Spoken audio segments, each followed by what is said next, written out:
I'm really looking forward to this lecture, not like I wasn't looking forward to the other ones, but the stories that I want to cover tonight, one of the things that just absolutely staggers me about them, especially the story of Cain and Abel, which I hope to get to, is like it's so short, it's unbelievable. It's like 10, 11 lines. There's nothing to it at all. And I've found that it's essentially inexhaustible in its capacity to reveal meaning. And I don't exactly know what to make of that. I mean, I think, because I said I was going to take as rational an approach to this issue as I possibly could. I think it has something to do with this intense process of condensation across very long periods of time. That's the simplest explanation. But I'll tell you, the information in there is so densely packed that it really is, it's not that easy to come up with an explanation for that. Not one that I find fully compelling. I mean, I do think that the really old stories, and we've been covering the really archaic stories in the Bible so far, I think that one of the things that you can be virtually certain about is that everything about them that was memorable was remembered, right? And so in some sense, and this is kind of like the idea of Richard Dawkins' ideas of memes, which is often why I thought that Richard Dawkins, if he was a little bit more mystically inclined, he would have become Carl Jung, because their theories are unbelievably similar. The similar of meme and the similar of the idea of archetype of the collective unconscious are very, very similar ideas, except the Jungian idea is far more profound in my estimation. Well, it just is. He thought it through so much better, because Dawkins tended to think of meme as sort of like a mind worm, something that would infest a mind and maybe multiple minds, but he never really I don't think he really ever took the idea with the seriousness it deserved. And I did hear him actually make a joke with Sam Harris the last time they talked about the fact that there was some possibility that the production of memes, say religious memes, could alter evolutionary history, and they both avoided that topic instantly. They had a big laugh about it and then decided they weren't going to go down that road, and so that was quite interesting to me. But the density of these stories, I do really think still is a mystery. It certainly has something to do with their absolute their impossibility to be forgotten. And that's actually something that could be tested empirically. I don't know if anybody has ever done that, because you could tell naive people two stories even equal length, right? One that had an archetypal theme and the other that didn't, and then wait 3 months and see which ones people remembered better. It'd be a relatively straightforward thing to test. I haven't tested it, but maybe I will at some point. But anyways, that's all to say that I'm very excited about this lecture, because I get an opportunity to go over the story of Adam and Eve and the story of Cain and Abel, and I hope we manage both of those today, and maybe we'll get to the story of Noah and the Tower of Babel as well, but I wouldn't count on it. Not at the rate we've been progressing, but that's okay. That's no problem. There's no sense rushing this. All right, so we're going to go. Before we do that, I want to finish my discussion of the idea of the psychological significance of the idea of God, and I've been thinking about this a lot more. Because, of course, this lecture series gives me the opportunity and the necessity to continue to think. And, it certainly is the case. So the hypothesis that I've been developing with the Trinitarian idea is something like that the Trinitarian idea is the earliest emergence in image of the idea that there has to be an underlying cognitive structure that gives rise to consciousness, as well as consciousness itself. And so what I was suggesting was that the idea of God the Father is something akin to the idea of the a priori structure that gives rise to consciousness. That's an inbuilt part of us, so that's our structure.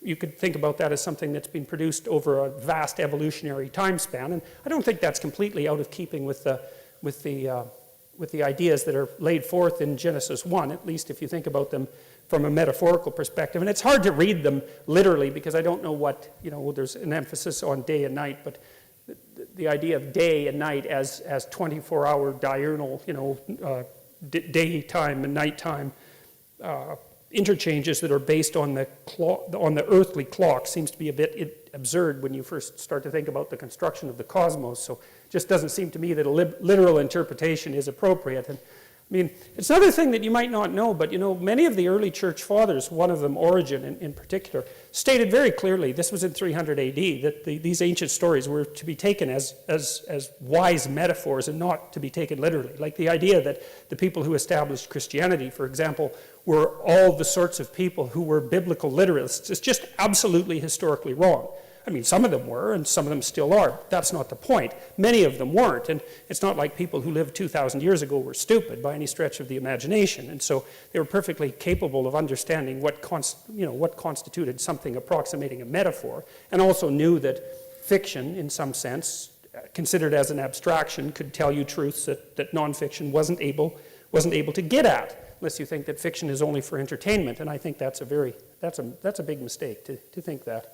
So, all right, so here we go. So, yes, so with regards to the idea of God the Father, so the idea is that in order to make sense out of the world, you have to have an a priori cognitive structure. And that was something that Immanuel Kant, as I said last time, put forward as an argument against the idea that all of the information that we acquire during our lifetime is a consequence of incoming sense data. And the reason that Kant objected to that, and he was absolutely right about this, is that you can't make sense of sense data without an a priori structure. You can't extract from sense data the structure that enables you to make sense of sense data. It's not possible. And that's really been demonstrated, I would say, beyond a shadow of a doubt, since the 1960s. And the best demonstration of that was actually the initial failure of artificial intelligence. Because when the AI people started promising that we would have fully functional and autonomous robots and artificial intelligence back in the 1960s, what they didn't understand and what stalled them terribly until about the early 1990s was that it was almost that the problem of perception was a much deeper problem than anybody ever recognized. Because like when you look out at the world, you just see, well, look, there's objects out there. And by the way, you don't see objects, you see tools. Just so you know, in the neurobiology of that's quite clear. You don't see objects and infer utility. You see useful things and infer object. So it's actually the reverse of what people generally think. But the point is that regardless of whether you see objects or useful things, when you look at the world, you just see it and you think, well, seeing is easy because there the things are, and all you have to do is turn your head and they appear. And that's just so wrong that it's almost impossible to overstate. Like the problem of perception is staggeringly difficult, and one of the primary reasons that we still don't really have autonomous robots, although we're a lot closer to it than we were in the 1960s, is because it turned out that you actually have to have a body. You have to have a body before you can think, and even more importantly, you have to have a body before you can see, because the act of seeing is actually the act of mapping the patterns of the world onto the patterns of the body. It's not things are out there, you see them, then you think about them, then you evaluate them, then you decide to act on them, and then you act. I mean, that you could call that a folk idea of psychological processing or perception. That is not how it works. Like your eyes, for example, one of the things they do is map right onto your spinal cord, for example. They map right onto your emotional system. So it's actually possible, for example, for people to be blind and still be able to detect facial expressions, which is to say for someone who's cortically blind, so they've had their visual cortex destroyed often by a stroke, they'll tell you that they can't see anything. But they can guess which hand you put up if you ask them to, and if you flash them pictures of angry or fearful faces, they show skin conductance responses to the more emotion-laden faces. And it's because, imagine that the world is made out of patterns, which it is, and then imagine that those patterns are transmitted to you electromagnetically, through light, and then imagine that the pattern is duplicated on the retina, and then that pattern is propagated along the optic nerve, and then the pattern is distributed throughout your brain, and some of that pattern makes up what you call conscious vision, but other parts of it just activate your body. And so, for example, when I look at this, whatever it is, bottle, that's the word.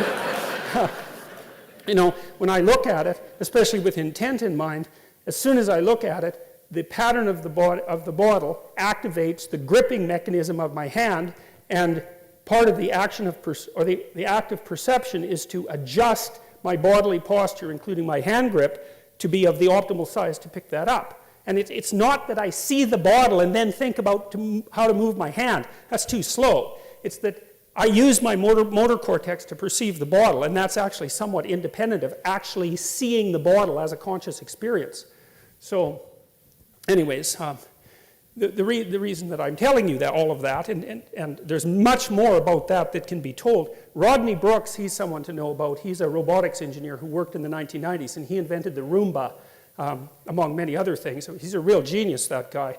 And Brooks was one of the first people to really point out that to be able to have a machine that perceived well enough to work in the world, that you had to give it a body, and that the perception would actually be built from the body up rather than from the abstract cognitive perceptions down.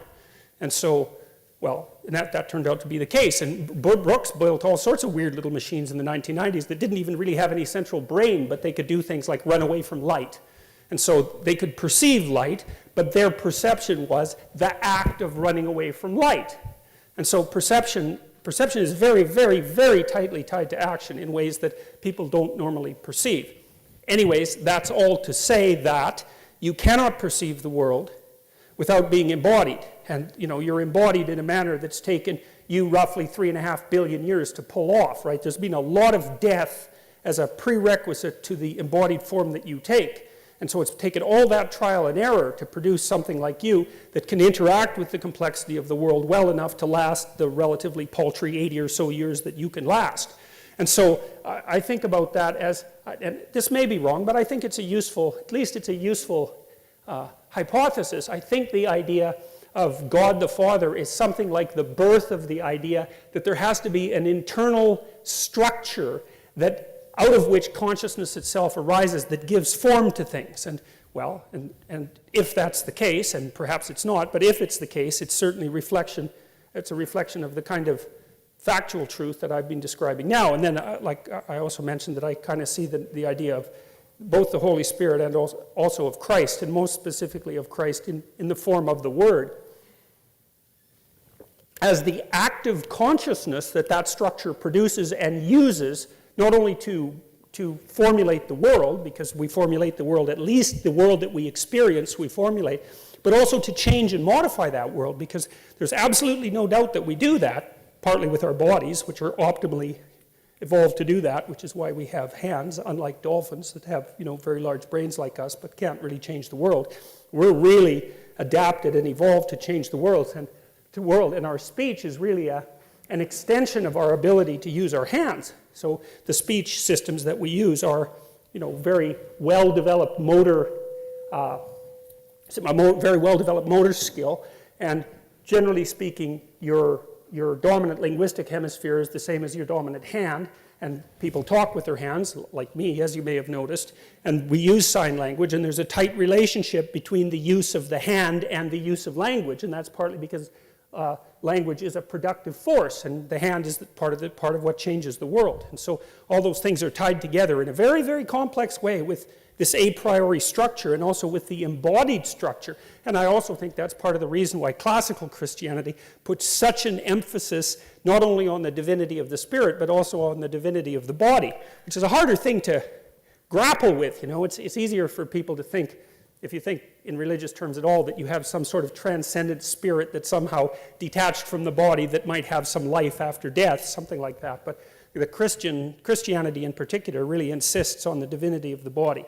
So the idea is that there's an underlying structure that's got this quasi-patriarchal nature, partly because it's for complex reasons, but partly because it's a reflection of the social structure as well as other things, and then that uses consciousness in the form particularly of language, but most particularly in the form of truthful language in order to produce the world in a manner that's good. And I think that's a walloping, powerful, powerful idea, especially the relationship between the idea that it's truthful speech that gives rise to the good, because that's a really fundamental moral claim. And I think that's a tough one to beat, man, because one of the things I've really noticed is, and it isn't just me, that's for sure, is that, you know, there's a lot of tragedy in life. There's no doubt about that. And lots of people that I see, for example, in my clinical practice are laid low by the tragedy of life. But I also see very, very frequently that people get tangled up in deceit, in webs of deceit that are often multiple generations long, and that just takes them out. You know, and so deceit can produce extraordinary levels of suffering that last for very, very long periods of time.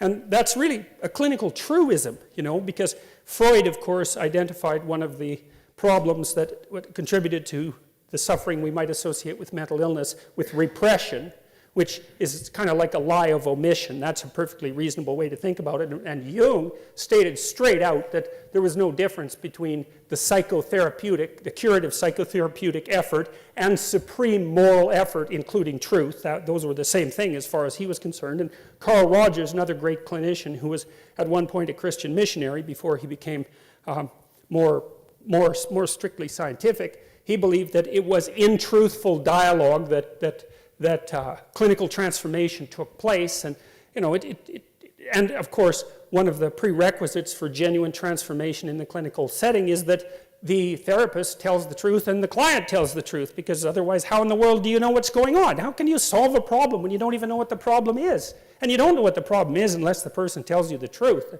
That's something really to think about in light of your own relationships, because if you don't tell the people around you the truth, then they don't know who you are. And maybe that's a good thing, because, well, seriously, people have reasons to lie, right? I mean, that aren't trivial. But it's really worth knowing that you can't even get your hands on the problem unless you formulate it truthfully. And if you can't get your hands on the problem, the probability that you're going to solve it is just so low. And so then I've been thinking about, as well, this idea has become more credible to me the longer I've developed it, the longer I've thought about it. The idea that there's, I'll go back. It's partly the idea that, well, let me figure out how to start this properly. Friend of mine, business partner, and a guy that I've written scientific papers with, very smart guy, took me to task, and I think I told you this a little bit, about using the term dominance hierarchy, which might be fine for like chimpanzees and for lobsters and for creatures like that, but not for chimpanzees even so much. And he said something very interesting. He thought that the idea of dominance hierarchy was actually a projection of a early 20th century quasi-Marxist hypothesis onto the animal kingdom that was being observed. And the notion that the hierarchical structure that you see that characterizes, say, mating hierarchies in chimps, for example, the idea that that was predicated on power was actually a projection of a kind of political ideology. And I thought, that really bugged me for a long time when he said that, because I'd really been used to using the term dominance hierarchy, and I thought, he told me all that, I thought, that's so annoying. It's so annoying, because it might be right, and it took me months to think about it. And then I was also reading Frans de Waal at the same time, and he's a primatologist, and also Jack Panksepp, who's a brilliant affective neuroscientist who unfortunately just died. He wrote a great book called Affective Neuroscience, and for rats to play, they have to play fair or they won't play with each other. And that's a staggering discovery, right? Because anything that helps instantiate the emergence of ethical behavior in animals and that associates it with an evolutionary process, which is essentially what Panksepp was doing, gives credence to the notion that the ethics that guide us are not mere sociological epiphenomenal constructs. They're deeply rooted. If rats, and they're rats for God's sake, you can't trust them, and they still play fair, And de Waal noticed that the chimp troops that he studied, it wasn't the barbaric chimp that ruled with an iron fist that was the successful ruler, because he kept getting torn to shreds by the compatriots that he ignored and stomped on. As soon as he showed some weakness, they'd just tear him into pieces. The chimp leaders that were stable, that had a stable kingdom, let's say, were very reciprocal in terms of their interactions with their friends, and chimps have friends, and they actually last for a very long time, chimp friendships, and they were also very reciprocal in their interactions with the females and with the infants. And I thought, Frans de Waal is a very smart guy. And I thought that was also foundational science, because it's really something to note that the attributes that give rise to dominance in a male dominance hierarchy, sorry to use that word, let's call it authority, that might be better, or even shudder competence, which I think is a better way of thinking about it, is that that's not predicated purely on anything that's as simple as brute power. And I think too, I think as well that the idea, and this is a deeply devious and dangerous political idea in my estimation, the idea that male hierarchies are fundamentally predicated on power in a law-abiding society, I think all you have to do is think about that for like a month, say, which isn't that long, to understand how absurd that is, because most people who are in positions of authority, let's say, are just as hemmed in by ethical responsibility, or even more so, than people at the other levels of the hierarchy. And we know this even in the managerial literature, because we know, generally speaking, that managers are more stressed by their subordinates than the subordinates are stressed by their managers. And that's not surprising. You want to be responsible for like 200 people? You really want that? That's hard work, man. And I mean, I know it's a pain to have a boss because you have to care about what the boss thinks. And maybe the person is arbitrary, in which case they're not going to be particularly successful. But it's no joke to be responsible for 200 people. And you have to behave very carefully when you're in a position of responsibility and authority like that, because you will get called out if you make mistakes constantly. So it's not like because you have a position that's higher up in the hierarchy that you're less constrained by ethical necessity. Now, if you're a psychopath, well, that's a whole different story, but psychopaths have to move pretty rapidly from hierarchy to hierarchy, right? Because they get found out quite quickly.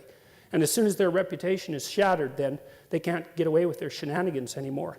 So, okay, so all of this is to say that there is something very interesting about the pattern of behavior. So imagine that sexual selection is working something like this, and we know that sexual selection is a very, very, very, very powerful biological force, even though biologists ignored it for almost 100 years after Charles Darwin originally wrote about it, thinking mostly about natural selection. They didn't like the idea of sexual selection because it tended to introduce the notion of mind into the process of evolution, because it deals with choice. But so imagine, on the one hand, that you have a male hierarchy. We know that the men at the top of the hierarchy are much more likely to be reproductively successful than the men at the bottom. That's particularly true of men. So you have twice as many female ancestors as you have male ancestors. I'm not going to do the math, and I know it doesn't sound plausible, but you could look it up and figure it out, and it's perfectly reasonable fact. It actually happens to be true. So you have twice as many female ancestors, because females are twice as likely, on average, to leave offspring as men. Now what happens is, any man who does reproduce tends to reproduce more than once, but a bunch of them reproduce 0. Whereas, so it would be the average man who reproduces has 2 children, and the average man who doesn't reproduce has 0, obviously, and the average woman who reproduces has 1 child. So that means that there's twice as many females in your line as there is males. So that's a big deal. And so imagine that it works something like this. So the men elect the competent men who are admired and who are I can't say dominant, who are given positions of authority and respect. Let's put it that way. And it's like an election. Now, it could be an actual democratic election, but it's at least an election of consensus, or it's at least an election of, well, we're not going to kill him for now, which is also a form of election, right? It's a form of tolerance, So, and then what happens is the women, for their part, peel from the top of the male hierarchy.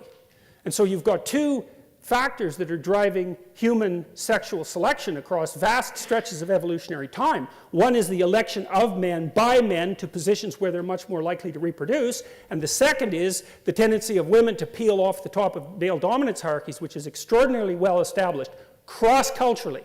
Even if you flatten out the socioeconomic disparity, say, between men and women, like they've done in Scandinavia, you don't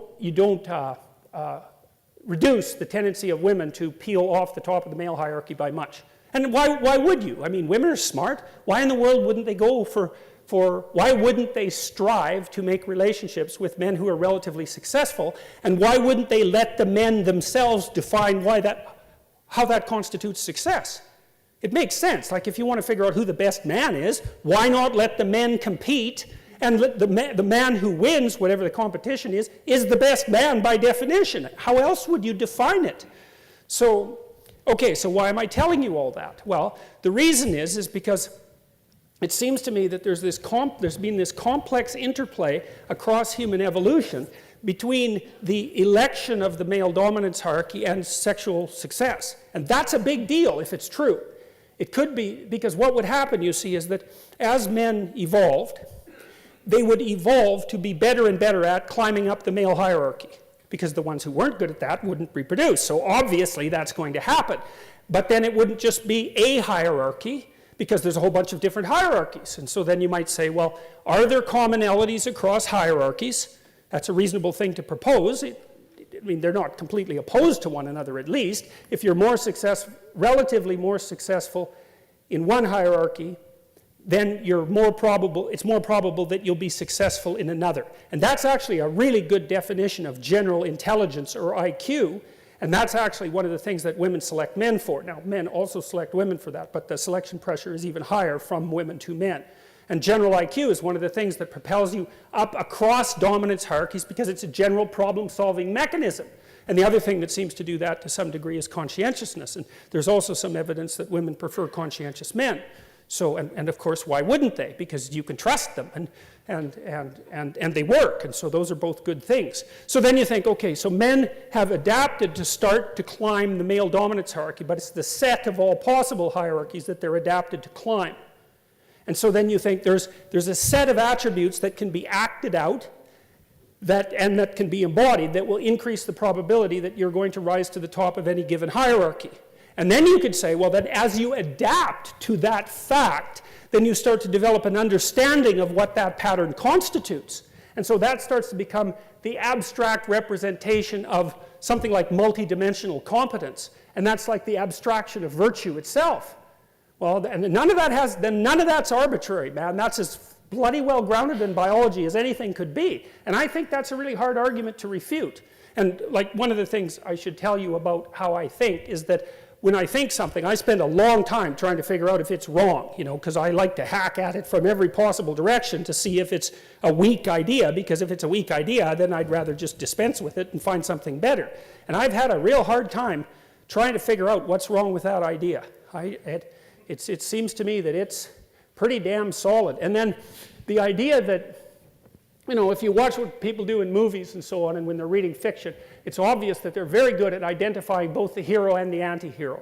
We could say the anti-hero, generally speaking, the bad guy, is someone who strives for authority and position, but fails. Generally speaking, not always, but fails. So he's a good, bad example.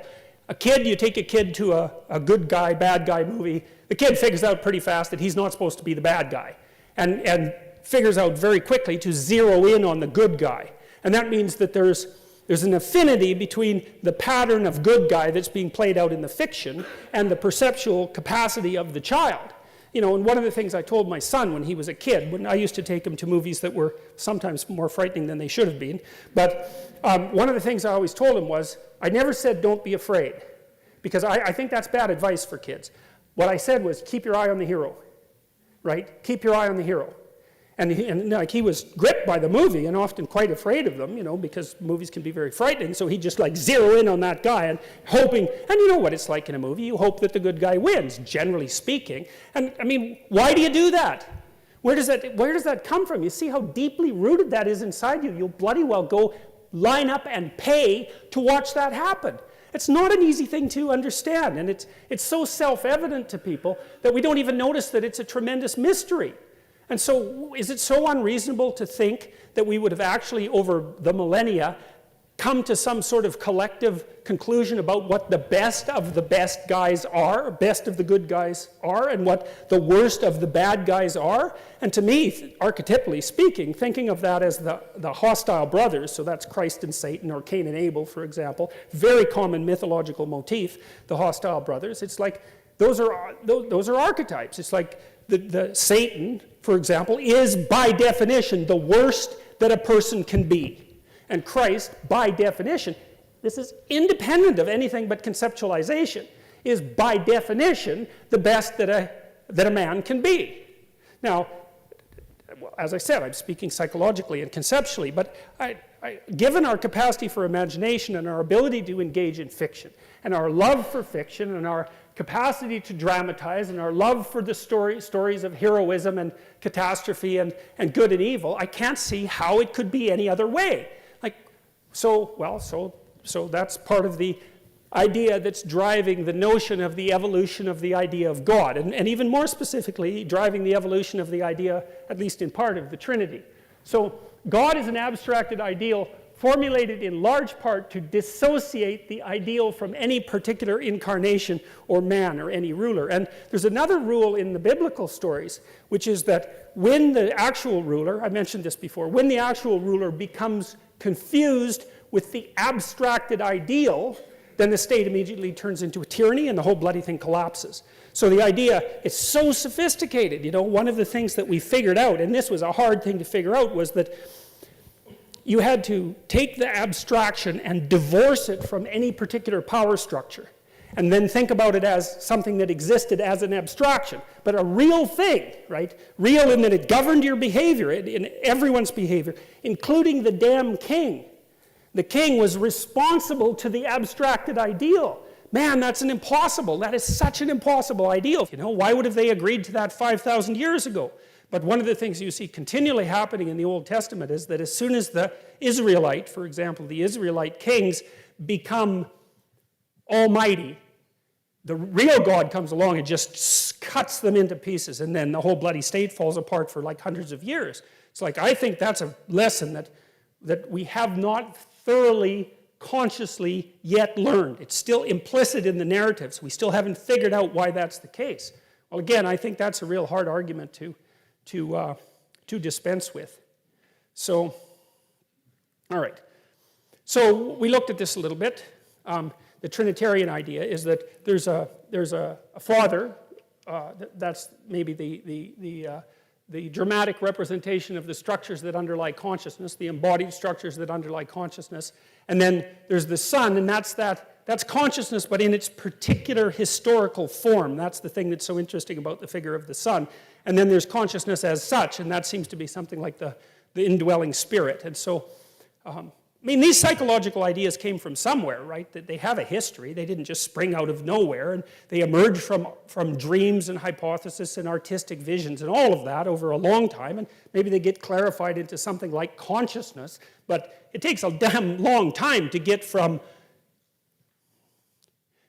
watching, you know, from two chimpanzees watching each other to a human being saying, well, we all exhibit this faculty called consciousness. I mean, man, that's a long journey, you know, that's a really long journey, and there's going to be plenty of stages in between.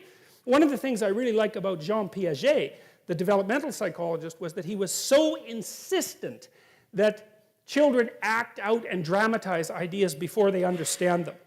And Merlin Donald, who was a psychologist at Queen's University, wrote a couple of interesting books along those lines as well, looking at the importance of imitation for the development of higher cognition in human beings.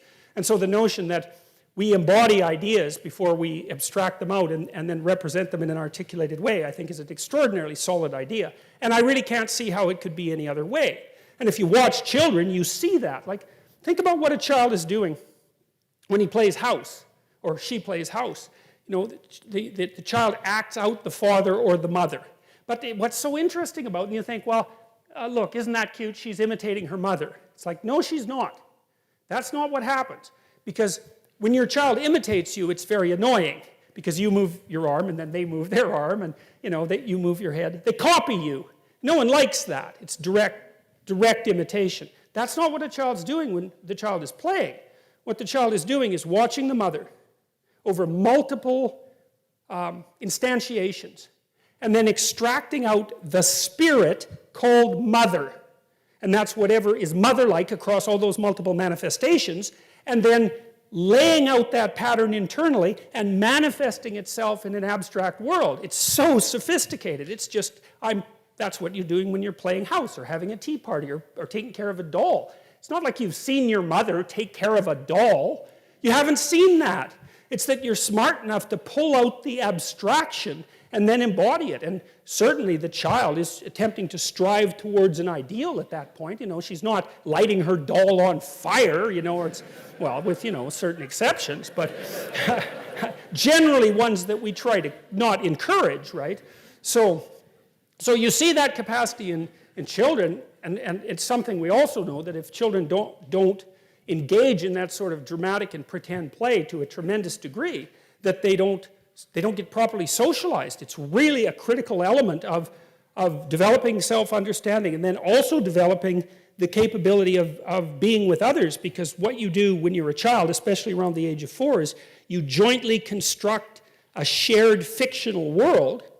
We'll play house together, let's say, and then you act out your joint roles within that shared fictional world, and that's a form of a very advanced cognition. It's very sophisticated. And I see that, and Piaget did as well, and so did Jung, and so did Freud, these brilliant observers, and also Merlin Donald, these brilliant observers of the manner in which cognition came to be. They noted very clearly that embodied imitation and dramatic abstraction constituted the ground out of which higher abstract cognition emerged.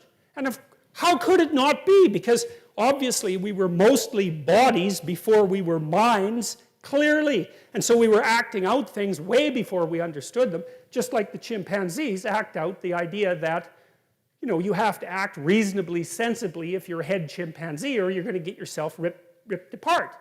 And you see that in wolves, because when wolves have a dominance dispute, they puff up their hair at each other to look big, and they growl and bark, and they're very menacing. And one wolf chickens out, rolls over, puts up his neck, and basically what he's saying is, yeah, I'm pretty useless, so you can kill me if you want to.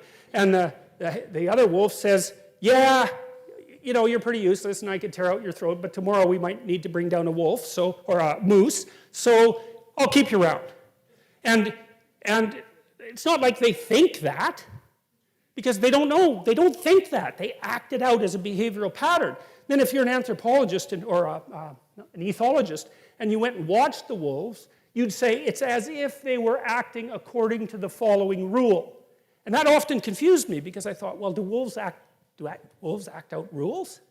And I thought, no. A rule is what we construct when we articulate a behavioral pattern. Right? We observe a stable behavioral pattern, and when we articulate it, we can call it a rule. But for the wolves, it's not a rule, it's just a stable behavioral pattern. And so we acted like wolf troops or chimpanzee troops, all of that, and for untold tens and perhaps hundreds of millions of years before we were able to formulate that pattern of behavior in anything approximating a story or an image, and even longer before we could articulate it as a set of ethical rules. And I'm dwelling on this. I know I've repeated some of this before, but it's so important because, there's this tremendous push, especially from the social constructionists, to make the case that ethics is arbitrary, morality is relative, there's no fundamental biological grounding in relationship to human behavior, especially in the category of ethics. And I think that that's, well, first of all, it's dangerous, because that means that people are anything you want to turn them into, and you bloody well better be careful of people who think that.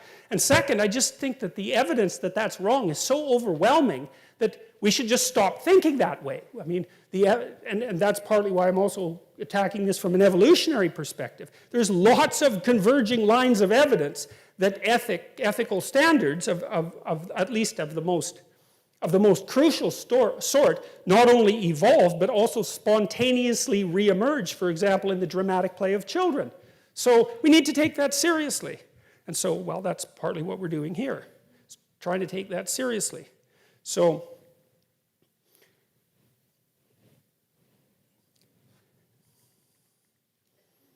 okay, so the idea there, at least in part, was that the Father employed the Son to generate habitable order out of chaos. I also think there might be something more proximally true about that as well, too, because one of the things we do know, here's something that's cool about men. Men are much more criminal than women. And that, by the way, that does not look like it's sociocultural, partly because it peaks when testosterone kicks in around 14, like it just spikes the hell up, and then it stays pretty high until about 27. And so standard penological theory, for those of you who don't know this, is that if you have a repeat offender, a guy who just won't stop getting in trouble, you just throw him in prison until he's 28. And it isn't like you're rehabilitating him or anything. It's like by 28, he's done with his criminal career, because the crime curve peaks at 15 and then falls down around 27 or so, it burns out. And that's often, by the way, that's often when men get married and settle down and stabilize. One of the things that's cool about that is the creativity curve for men is almost exactly the same thing. It ramps up when testosterone kicks in, and then it starts to flatten out around 27. The curves match very, very closely. So that's quite cool. It's the creativity element of it that I'm particularly interested in, because their creativity is, in many ways, an attribute of youth. And that's, look, I mean, if you looked at that sentence and you stripped it of its religious context, what you would say is that, well, the older people use the younger people to generate creative ideas and renew the world. It's like, yeah, that's what happens. And we also have no idea how many of the things that we discovered or invented as human beings were stumbled across by children and adolescents. Because they're much more exploratory. They're less constrained by their already extant knowledge structures, and they're less conservative. So, yeah, that seems just right to me. So, and right in an extraordinarily important way. Because it also means that if you're an actual father, one of the things that it means is that that's part of what you should be encouraging your son to do, right? Which is because the role of a father is to encourage. That is clearly the role. And to encourage is to say, well, go out there, confront the chaos of the unknown and the chaos that underlies everything, and grapple with it, because you can do it. You're as big as the chaos itself, and do something useful as a consequence, and make your life better and make everyone else's life better, and you can do it. And man, that's the right thing to tell. That's the right thing to tell young men. And now, talking to young women is more complicated because they have more, let's say, issues to deal with, because their lives are more complicated in some ways. But that's definitely the right thing to be telling your son. And one of the things that I've really noticed recently, since I've been lecturing, especially in the last 7 or 8 months, most of my audience has been young men, and I've talked a lot to them about both truth and responsibility. And I think that those are the two things that underlie this capacity. And there seems to me to be a tremendous hunger for that idea. It's not the same idea as rights, It's a very different idea. It's the counterpart to rights. And so it's, life is hard, it's chaotic, it's difficult, it's really definitely a challenge. And so you can either shrink from that, and no bloody wonder, because it's going to kill you. It's no joke, man. Or you can forthrightly confront it and try to do something about it. Well, what's better? And then you say to the person, look, man, you could do it. Like, that's what a human being is like. And if you just stood up and got yourself together, and you'd find out by trying that you can in fact do that. And I do think that that's a great core religious message as far as I can tell, and I think that's deeply embedded in this sort of idea. So, all right, so this is what I've been telling you. This is something like how knowledge itself is generated. First of all, there's the unknown as such, and that's really what you don't know anything about. And generally, when you encounter that, you don't encounter it with thought. You encounter it like this, right? And that's the first representation of the absolutely unknown. It's something that is beyond your comprehension, and it's terrifying. And because it's beyond your comprehension, you cannot perceive it, you cannot understand it, but you still have to deal with it. And the way you deal with it is that you freeze. That's what a basilisk does, say, to the kids in Harry Potter, right? They take a look at it and they freeze. And that's the snake, the terrible snake of chaos that lives underneath everything. You see that thing freezes you. And that's because you're a prey animal. But at the same time, it makes you curious. And so that's the first level of contact with the absolute unknown, is the emotional combination of freezing and curiosity. And that's reflected, I think, in the dragon stories. The dragon is the terrible thing that lives underground that hoards gold or hoards virgins. Very, very strange behavior for a reptile, as we pointed out before.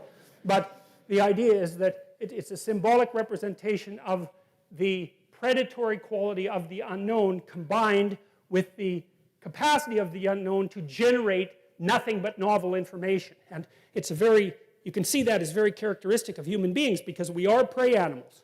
But we're also unbelievably exploratory, and we're pretty damn good predators. And we occupy this weird cognitive niche. And so one of the things we've learned is that if we forthrightly confront the unknown, terrifying as it is, there's a massive prize to be gained continually.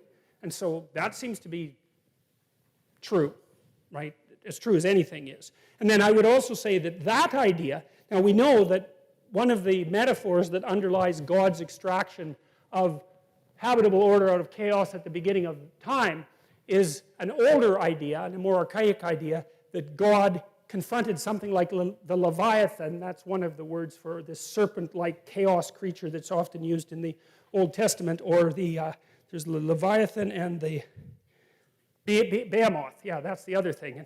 And so there's this idea that I think probably came from the Mesopotamians, that God, either in the son-like aspect or in the father-like aspect, is the thing that confronts this terrible beast that represents the chaotic unknown and cuts it into pieces, and then sometimes gives the body parts to the populace in order to feed them.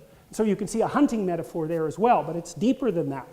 And so, all right, so the first thing is that there's the absolute unknown, and the unknown is what you do not understand. It's what's beyond the campfire. Maybe it's what's beyond the tree, even more anciently, you know, when we lived in trees. It's out there where you don't know. And what's out there? Crocodiles and snakes and birds of prey and cats and all sorts of things, like predatory cats, and they will eat you. But there's utility in going out there to find out what's there. Like maybe you go and you don't kill the snake, you kill the damn nest of snakes. And that makes you pretty popular, just as you should be. And that accelerates your reproductive potential, let's say. And we're descended from people who did that. And so we have this notion about how the world is structured that's deeply embedded in our psyche. Like really, really deeply, way, way down, way below the surface cognition. Way down in the limbic system, in these ancient parts of the brain that are like 60 million years old or 100 million years old or older than that. Ancient, ancient brain structures. And so the first thing we do is we act out our encounter with the unknown world. And we act that out in the same way, in a manner that's analogous to the manner that's presented as a description of what it is that God does at the beginning of time to extract habitable order out of chaos. And I won't tell you about the other part of that for now. So you act it out first. And then the second thing is, you watch people who act it out and you start to make representations of that. That's stories, right? And maybe you admire them. And then after a long time, you collect a bunch of those stories, and then you can say what that is. You can articulate it as a pattern. And this is something Nietzsche also figured out to begin with, you know, because prior to Nietzsche, I would say, he did so many things first. It was quite remarkable. You know, there was an idea that you first think and then you act. And people like to think that, but of course you know it's complete bloody rubbish, because you're as impulsive as you can possibly imagine. You're always doing things before you think, and sometimes that's a really good idea. So the idea that you see things and then think and then act, it's like, yeah, really? No, I'm sorry. I don't do that. No one I know does that, and they certainly don't do that when they're emotional. You know, you act first. And one of the things that Nietzsche said very clearly was that our ideas emerged out of the ground of our action over thousands and thousands of years. And then when philosophers were putting forward those ideas, what they were doing wasn't generating creative ideas. They were just telling the story of humanity. And it's already there. It's already in us. It's already in our patterns of behavior. And it strikes me that that's, well, he was a genius, and that was one of his many, many observations of pure genius. And so you can think about it, you know, you can think about it like this too, is that there's the unknown, and then you act in the face of the unknown, and then you dream about the action. I mean, that's what you're doing in a movie theater. And then you speak about it. And so, you know, and of course, once you speak about it, that affects how you dream, and how you dream affects how you act. It's not like all of the causal direction is one way, because it's not. These things loop. But it's still from the unknown through the body, through the imagination, into articulation. That's the primary mode of the generation of wisdom, let's say. And you can easily map that onto an evolutionary explanation, because the body comes first, right? And then the imagination, which is the body in abstraction, and only then the word. And of course, that's exactly how things did evolve, because we could imagine things long before we could speak. At least that's the theory. So, and I represented it. This is an image from my book, Maps of Meaning. And so the idea is that this is the fundamental representation of the unknown as such. It's half spirit, because it partakes of the air like a bird, and it's half matter, because it's on the ground like a snake. And that's what you think is there when you don't know what is there. That's how your body reacts to what's there when you don't know what is there. You know that too, because if you're alone at night, you know, and maybe you're a little rattled up for one reason or another. Maybe you watched a horror movie and, you know, there's some weird noise in the other room. It's dark, and you could just try this once. It's like, so you're on edge. You think, you want to turn the light on and go in the room and see. Don't do that. Just open the door a little bit and sneak your hand in. And just watch what your imagination fills that room with, right? And then you remember what it's like to be 3 years old in bed and afraid of the dark, right? And I read a good book on dragons recently that had a very interesting hypothesis about them, I thought. One of the things the guy did was track, I can't remember his name, unfortunately, track how common the image of the dragon was worldwide. It's unbelievably widespread. It's crazily widespread. And he thought that this was actually the category of primate predator. And the predator was, so predator is a weird category, right? Because like there's crocodiles in it and there's lions, and they don't have much in common except they eat you. So it's a functional category. And so this is the imagistic representation of the functional category of predator. And his predator theory was, well, if you're a monkey, then a bird would pick you off, like an eagle. And so that's this, right? And then if it wasn't an eagle, it was a cat, because they climb trees and give you good chomping. And then if it wasn't a cat, then you go down on the ground and a snake would get you, or maybe a snake would climb up the tree, because snakes like to do that, and get you. And so that's a tree cat snake, basically. Tree cat snake bird. And that's the thing you really want to avoid. You don't want to come across one of those. And then, you know, the other thing it does is breathe fire, which is quite interesting, because obviously fire was both greatest friend and greatest enemy of humanity. And we've mastered fire for a long time. It might be as long as 2 or 3 million years. That's what Richard Wrangham, I think it's Wrangham, he wrote a book recently on, I think it was Wrangham, who wrote a book on when human beings learned to cook. That was about 2 million years ago. And cooking increased the availability of calories. You know how chimpanzees are sort of shaped like a big, like they're ugly. They're shaped like a big bowling ball, you know. They look really fat, and they're short and they're wide, and that's because they have intestinal tracts that are like, you know, 300 miles long. And the reason for that is because they have to digest leaves. And so you go out in the forest and like sit there and eat leaves for a whole day and see how that works out for you, you know. They have no calories in them. So chimps spend about, I think it's 8 hours a day chewing. And it's because what they eat has no nutritional value, and then they have to have this tremendous gut in order to extract anything at all out of it. And human beings at some point just thought, oh, to hell with that, we'll cook something. And then we traded our gut for brain, which, you know, more or less has worked, and I think it's made us a lot more attractive as well. So the idea here was that, well, that's the basic archetype of the unknown as such. And then I like the St. George version of this. It's so cool because St. George lives in a castle, and the castle is partly falling down, and it's partly because there's a dragon that's come up to, like it's an eternal dragon, it's come back to give everyone a rough time, which always happens, because the eternal dragon is always giving our fallen down castles a rough time, always. And so then St. George is the hero who goes out to confront the dragon, and he frees the virgin from its grasp. And I would say that's a pretty straightforward story about the sexual attractiveness of the masculine spirit that's willing to forthrightly encounter the unknown. It looks just straight, looks like a straight biological representation to me. And it's a really, really old story, right? It's the oldest written story we have, and that's basically the Mesopotamian creation myth, the Enuma Elish, which basically lays out precisely that story. And it's replayed. I mean, I bet you the moviegoers among you, especially the ones that are more attracted to the superhero, you know, the really flashy sort of superhero type movies, you've probably seen the St. George story like 150 times in the last 10 years. You never get tired of it because it's the central story of mankind.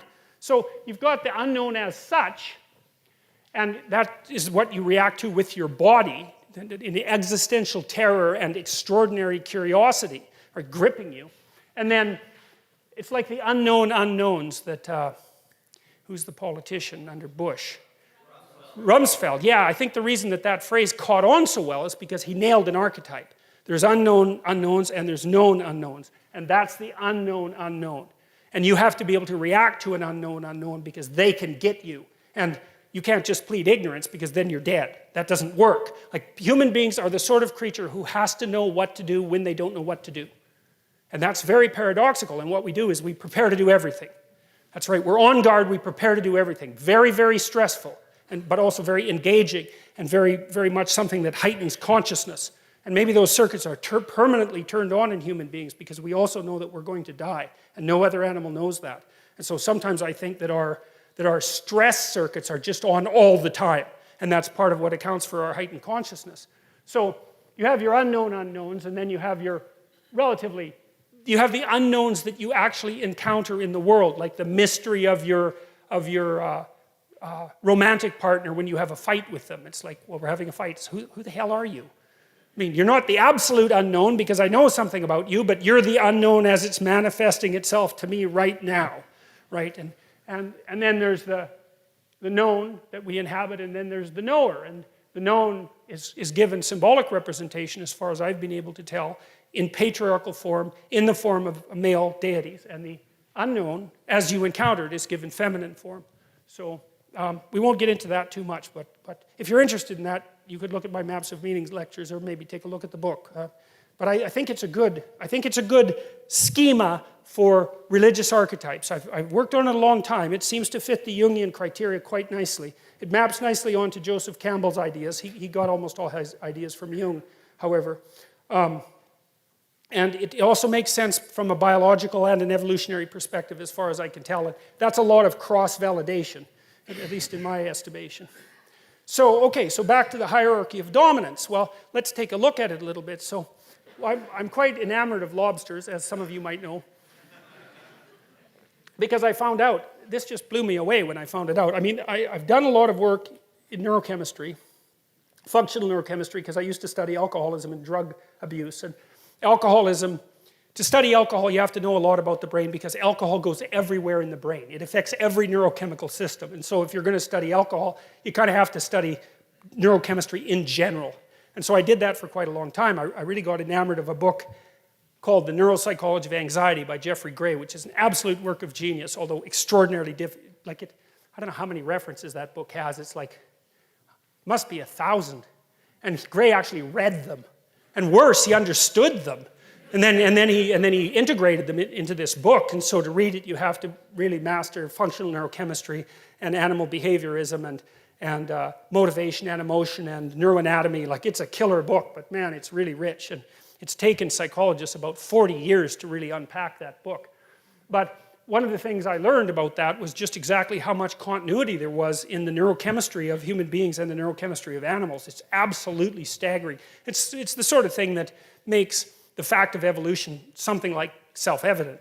I do think it's self-evident for other reasons that I'll tell you about later. I think evolution, or I think natural selection, random mutation and natural selection is the only way you can solve the problem of how to deal with an environment that's complex beyond your ability to comprehend. I think what you do is you generate endless variants, because God only knows what the hell's going to happen next. Almost all of them die because they're failures, and a couple propagate. And the environment keeps moving around like a giant snake. You never know what it's going to do next. And so the best you can do is say, well, here's 30 things that might work, and 28 of them are going to perish. Or if you're an insect, it's like the ratio is way, way higher than that. So anyways, back to the lobsters. These creatures engage in dominance disputes. And I think dominance is the right way to think about it, because lobsters aren't very empathic and they're not very social. And so it really is the toughest lobster that wins.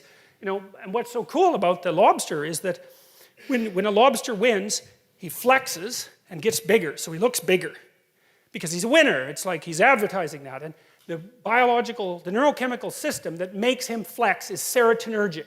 And you think, well, who cares? What the hell does that mean? Well, I'll tell you what it means. It's the same chemical that's affected by antidepressants in human beings. And so, like, if you're depressed, you're a defeated lobster. Like, you're like this. I'm small. I'm not, things are dangerous. I don't want to fight. You give someone an antidepressant, it's like up they stretch, and then they're ready to, like, take on the world again. Well, if you give lobsters who just got defeated in a fight serotonin, then they stretch out and they'll fight again. And that's, like, we separated from those creatures on the evolutionary timescale somewhere between 350 and 600 million years ago, and the damn neurochemistry is the same. And so that's another indication of just how important hierarchies of authority are. I mean, they've been conserved since the time of lobsters, right? There weren't trees around when lobsters first first manifested themselves on the planet. And so what that means is these hierarchies that I've been talking about, those things are older than trees. And so one of the truisms for what constitutes real from a Darwinian perspective is that which has been around the longest period of time, right? Because it's had the longest period of time to exert selection pressure. Well, we know we evolved and lived in trees, something on the order of 60 million years ago. We're talking 10 times as far back as that for the hierarchy. And so the idea that human beings, that the hierarchy is something that has exerted selection pressure on human beings is, I don't think that's that's not a disputable issue. How it's done it and exactly what that means, we can argue about, but like that sort of biological continuity is just absolutely unbelievable. It was funny because I revealed this finding. You know, I didn't discover this, I read about it, but I talked to my graduate students about it. I used to take them out for breakfast, you know, and they were a very contentious, snappy bunch. And they were always trying to one-up each other, and they were quite witty. And for like 6 months, until it got very annoying, every time one of them one-upped the other, they'd stretch themselves out and like snap their hands like... So that was very funny. It was really very funny. So you see this in lobsters, and so that's pretty amazing. So, yeah. And one of the other things that's really cool about lobsters is that, let's say you've been like top lobster for a long time, but you're getting kind of old, and some young lobster just, you know, wails the hell out of you, and so you're all depressed. But the thing is, your brain is dominant. But you don't have much of a brain because you're a lobster. And so now what are you going to do? Because you just lost. And the answer is, well, your brain will dissolve. And then you'll grow a subordinate brain. Yeah, and so that's worth thinking about too, right? Here for a couple of reasons. First of all, if any of you have ever been seriously defeated in life, you know what that's like. It's like it's a death, a descent, a dissolution, and if you're lucky, a regrowth, and maybe not as the same person. That's what happens to people with post-traumatic stress disorder, right? Their brains undergo permanent neurological transformation, and they then inhabit a world that's much more dangerous than the world that they inhabited to begin with. But we also know, too, if you have post-traumatic stress disorder or depression, that your hippocampus shrinks, right? It dies and shrinks, and you can sometimes get it to grow back. Your hippocampus shrinks and your amygdala grows. And the amygdala increases emotional sensitivity, and the hippocampus inhibits emotional sensitivity. And so if you've been badly defeated, the hippocampus shrinks and the amygdala grows. Now, if you recover, the hippocampus will regrow, and antidepressants actually seem to help that, but the damn amygdala never shrinks again. And so, well, so that's another lesson from the lobster. It's quite a terrifying one, but it's one, like, it's so interesting that you can relate to that, right? It's like, I get what that poor crustacean's going through. You know, so, okay, here's the rats, and this is from Jaak Panksepp's work. He was the first guy who figured out that rats giggle. And you might think, well, what kind of stupid thing is that to study? It's like $50,000 research grant for giggling rats, you know. It's like, but he discovered the play circuitry in mammals. That's a big deal, right? It's like discovering a whole new continent. There's a play circuit in mammals. It's built right in, so it's not socially constructed. There's a biological platform for that. And so what Panksepp would do with rats, he found out if you take a rat pup away from its mother, it dies. Even if you feed it, even if you keep it warm, it dies. Now you can stop it from dying by taking a pencil with an eraser on the end and massaging it, right? Because rats won't live without love.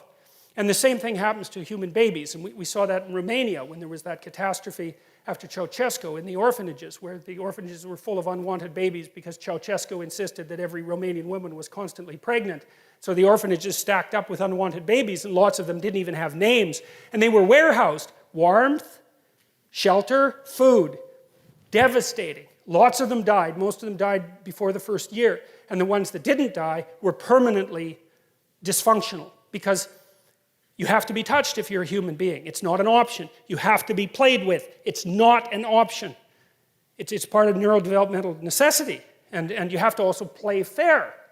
So, because otherwise you produce a very disjointed child who isn't able to engage in the niceties of social interaction, which is continual play in some sense and reciprocity. So what Panksepp did with his rats, he noticed that male rats, juveniles, really like to wrestle. And they wrestle just like human beings wrestle. They pin each other, for crying out loud. It's like that rat has just lost. He's down for a 10 count, right?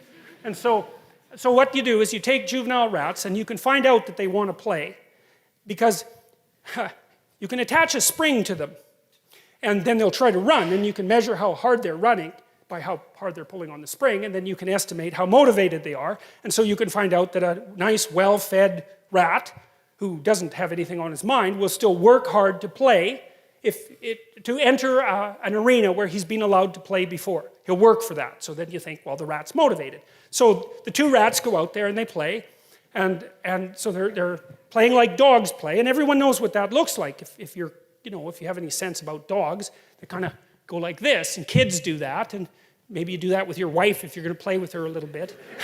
My poor wife, man, when she had older siblings, and so she wasn't played with as much when she was little as she might have been. And I used to if you take a pillow, and you go like this 3 times, right? That means look out, a pillow is coming your way. So I'd go 1, 2, 3, whap! And she was completely dismayed at me. It's like, what do you do that for? And I thought, well, I eventually taught her that rule. The other thing I used to do... The other thing I used to do, is sometimes she'd come at me like this when we were playing around, and I'd grab her wrists and I'd knock her hands, her knuckles together, and she used to just get completely annoyed about that, and I thought, right? That's what you do. You just open your hands. Well, she didn't know that either, so she hadn't been played with enough when she was a little rat, and so... Anyway, so you let the little rats go out there, right? And so let's imagine one of them is 10% bigger than the other.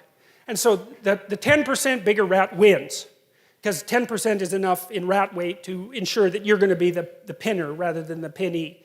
Okay, so that's fine. So the big rat pins the little rat, and now the big rat is the authority rat. And so then the next time that the rats play, the little rat has to invite the big rat to play. So the big rat's out there being cool, and the little rat pops up and, does the whole will you play with me thing, and the big rat will deign to play with them. But if you pair them repeatedly, unless the big rat lets the little rat win 30% of the time, the little rat will not invite him to play. And Panksepp discovered that. It's like I read that just blew me away. It's like, that is so amazing because you see, well, first of there's an analogy to Piaget's ideas about the emergence of morality out of play in human beings, so that was very cool. But the notion that was built into rats at the level of wrestling was, and they're social, they're deeply social animals, right? They have to know how to get along with one another. And most of their authority disputes, dominance disputes, you don't want them to end in bloodshed and combat. Because, if you're rat 1 and I'm rat 2 and we tear each other to shreds in a dominance dispute, rat 3 is just going to move in. It's really not a great strategy. And so it'd be better if we could settle our differences, somewhat peacefully.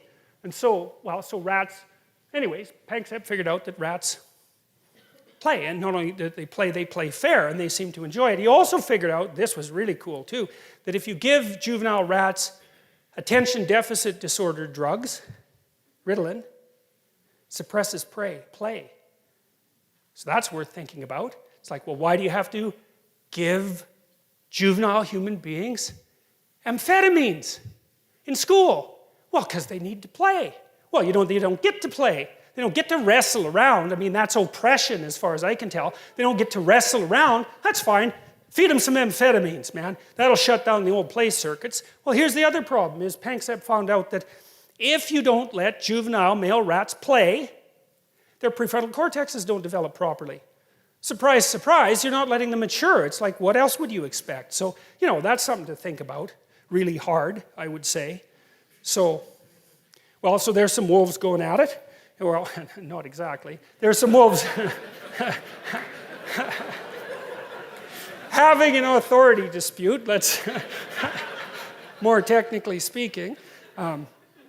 And a lot of it's posturing, they tend not, well-socialized wolves tend not to hurt each other during authority disputes because, well, for obvious reasons. It's too dangerous. And so they have other ways of demonstrating who should be listened to, authorities.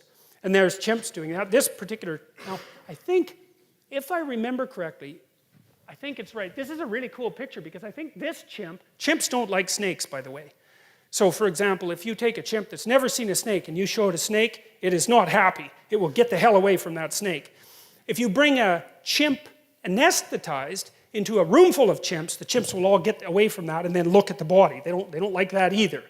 And if you bring a big snake into a chimp cage, even if the chimps have never seen it, like they'll get away from it and then stare at it. And chimps out in the wild, if they see a big snake, they'll stand there and they have a noise that means something like, holy crap, that's a big snake, you know. It actually means that technically, and I'll tell you why in a minute.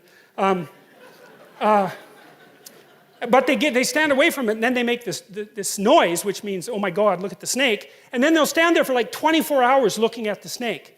And so the snakes are really, they're super stimuli for chimpanzees, so that's pretty interesting. And this chimp seemed to learn how to take this dead snake and go scare other chimps with it, and that was partly how he established his authority. And you know, and well, there's a threat, and like if I was you and I was around that chimp, I would take that threat seriously because those things are no joke, man. And you see the same thing here with I don't remember what kind of monkey that is, but they're engaged in agonistic behavior, and and there has been, by the way, recent research showing that in higher order primates that there is snake detection circuitry that's built into them, right? So it's not learned. It's deeper than that. Now, for a long time, psychologists knew for a long time that I could make you afraid in a conditioning experiment much faster using a snake or a picture of a snake than a gun or a picture of a gun. So we can learn fear to snakes very rapidly, spiders as well. And so then people thought, well, maybe we were prepared to develop fear to snakes or spiders, that sort of thing. But the more recent research has indicated that it's more than just prepared, is that we have the detection circuitry built right into us. And, well, it's because, well, why wouldn't we? That's really the issue. It's like, it's not really that much of a surprise, unless you think of human beings as a blank slate. And if you think that, then, I don't know, you should crawl out of the 16th century. That's how I would look at it. Because, I mean, that's just gone, that idea. It's so wrong. So maybe you can think about this as a dominance hierarchy, but wolves look for credibility and competence as well, and chimpanzees don't like brutal tyrants, and so we'll talk about it as the hierarchy of authority. And so, well, this is kind of how it starts to develop. You know, you see, well, these girls are negotiating the domestic environment here, and how to behave properly, and how to share, and all that, and take turns, and so they're negotiating the hierarchy of authority. And if you're good at reciprocity, it's sometimes you're the authority and sometimes the other person is the authority. That's fair play, right? And so these boys are doing the same thing, and you see they're all smiling away. And so it looks like aggressive behavior, and people who are not very attentive and who are paranoid and who don't like human beings can confuse this with aggression, and they forbid it at schools, which is, you know, I know when my kids were going to school, for example, this was quite a while ago now, they were forbidden to pick up snow on the off chance they might throw a snowball. And we know how terrible that is. So what I told my son is that he was perfectly welcome to pelt any teacher he wanted to in the back of the head with a snowball, as long as he was willing to suffer the consequences of doing it. And I don't know if he ever did, but he was certainly happy with the idea, which made me very happy about him. So, yeah. So, you know, kids need to do this. They really, really seriously need to do this. It's what civilizes them. And that needs to happen between the ages of 2 and 4, because if they're not civilized by the time they're 4, then you might as well just forget it. And that's a horrible statistic, but it's unbelievably well borne out in the relevant developmental literature. Like, there's lots of aggressive 2-year-olds, most of them are male. And if they stay aggressive past the age of 4, they tend to be lifetime aggressive. They make no friends, they're outcasts, they're much more likely to end up antisocial, criminal, delinquent, and in jail. And so, your kids need to be socialized between the ages of 2 and 4. And that's particularly true for the more aggressive males. And most of the aggressive 2-year-olds are male. And that isn't socialization, by the way. So there's a more abstract representation of the same sort of thing. And I'm trying to make the case that the hierarchy of authority emerges out of a game-like matrix, an underlying game-like matrix. And that's one of the things that's so brilliant about Jean Piaget. He figured that out. It's so smart. And he was interested in the biological origin of morality. And he identified it, he traced the origin to play and the emergence of morality out of play. And it's so smart. I just can't believe how smart an idea that was. Because it's the bottom-up construction of morality. Now, Piaget was a constructionist and to some degree a social constructionist. He underestimated the role of biology. But that doesn't invalidate his theory. It's really easy to put a biological underpinning underneath Piaget's theory. We know the biology well enough to do it quite nicely now. So, I mean, the fact that Panksepp, for example, could identify the play circuit is a really good start with that, right? Because play has been around so long that we have a circuit that's dedicated to it. And so that's a very, very ancient issue. And so, you know, this is very much of an abstraction of a game here. And then, of course, you get the ultimate abstraction in representation. In a representation like that, where even the landscape of the game is fictional. And of course, we've migrated to a large degree into those sorts of fictional landscapes, fictional books, movies, video games. So it's the same. It's an extension of the same thing. So practice for real life that shades in some cases into real life itself. So, all right. More representations of God the Father. I like these representations. I like the triangle idea.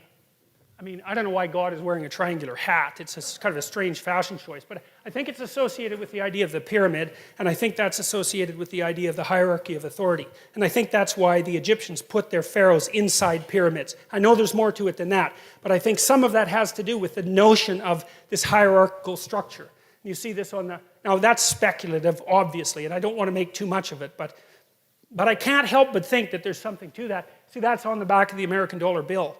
I like that a lot. That's like the Eye of Horus from the Egyptians. And so the idea here is something like, at the top of the hierarchy is something that is no longer part of the hierarchy. Right? So if you move up the hierarchy enough, what happens is that you develop the ability, as a consequence of moving up that hierarchy, to be detached enough from the hierarchy so you're no longer really part of it, and so that you can move in all sorts of different hierarchies. And the idea here is that the thing that you're really developing is the capacity to pay attention. And I would say, from a mythological perspective, the one thing that seems to compete with the idea of the spoken word as the source of the extraction of habitable order from chaos is the eye, is the capacity to pay attention. So Marduk, for example, the Mesopotamian creator god, who emerged in the hierarchy of Mesopotamian gods and came out at the top, right? He was the victor of the gods. He had eyes all the way around his head, and he could speak magic words. And I really like that. I really like that idea. And the Egyptians developed that idea too, because their god Horus was the eye. Everyone knows the Eye of Horus. That image is so compelling that we still know about it. Everybody has seen the Eye of Horus with a really open pupil. And what the Egyptians learned was that the open eye was what revivified the dead society. It's so smart. So what do you do if your life isn't in order? Bloody well pay attention. And that isn't the same as thinking. It's a different process. Paying attention, thinking is like the imposition of structure in some sense. I know I'm oversimplifying, but paying attention is something like watching for what you don't know. And so, like, one of the things I often recommend to my clinical clients if they're having trouble with a family member is, number one, shut up. Don't tell them anything about yourself. And I don't mean in a rude way, it's just like, no more personal information. Number two, watch them like a hawk and listen. And if you do that long enough, they will tell you exactly what they're up to. And they will also tell you who they think you are. And then you'll be shocked because they think you're something, generally speaking, that's not like what you are at all. And when they tell you, it's like a revelation to both of you. But attention is an unbelievably powerful force. And you see this in psychotherapy too, because a lot of what you do, and in any reparative relationship, is really pay attention to the other person. Pay attention and listen. And you would not believe what people will tell you or reveal to you if you watch them as if you want to know, instead of watching them so that you'll have your prejudices reinforced. That's usually how people interact. It's like, I want to keep thinking about you the way I'm thinking about you, and so I'm going to filter out anything that disproves my theory. That's not what I'm talking about at all. It's like, I'm going to watch you and figure out what you're up to. Not in a rude way, none of that. I just want to see what's there. And that'll be good for you, probably, and also be good for me. And so, well, so that's the idea that, climbing up a hierarchy of authority can give you vision, and that vision can transcend the actual hierarchy. And I think that's also that's the metaphysical space that an artist occupies. Because artists really aren't in a hierarchy, they're outside of hierarchies. You've watched The Lion King, most of you? Yeah. That's Zazu, the little bird that's the eye of the king. That's the same thing there. So, and that's echoed in this idea as well. So well, that's some more ideas of hierarchies, same idea. This is, right, gold, silver, bronze. Why gold?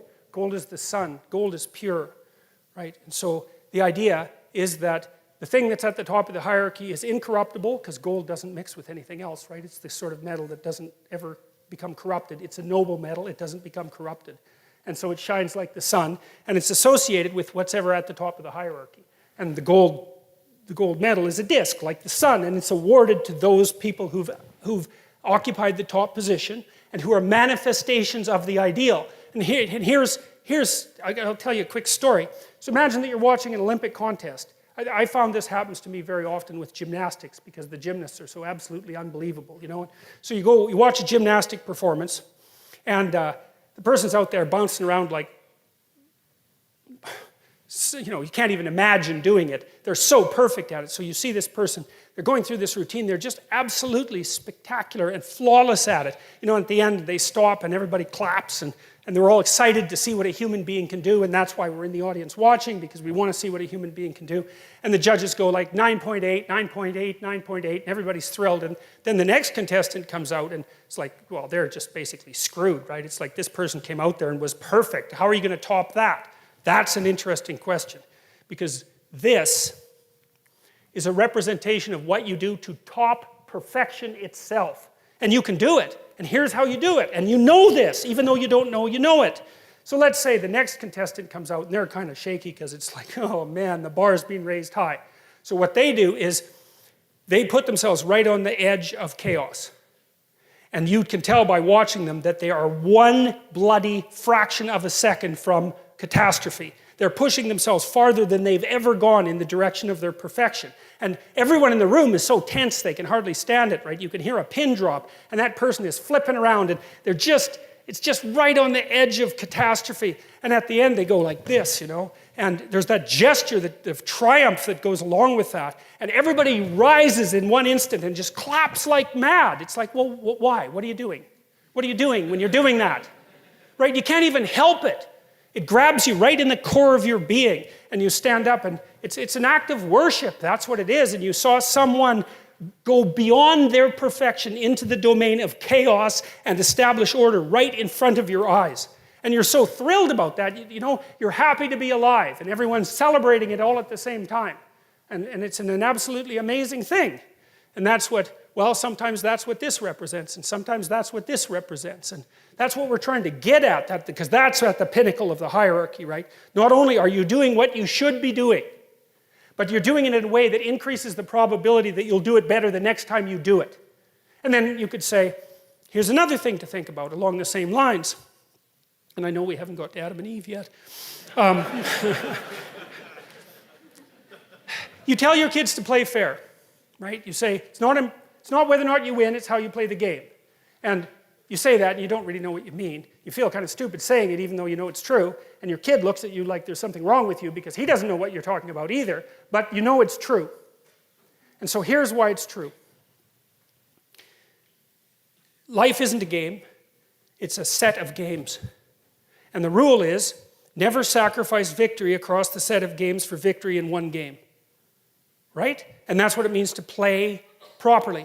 You want to play so that people keep inviting you to play, because that's how you win, right? You win by being invited to play the largest possible array of games. And the way you do that is by manifesting the fact that you can play in a reciprocal manner every time you play, even if there's victory at stake. And that's what makes you successful across time. And we all know that, and we even tell our kids that, but we don't know that we know it.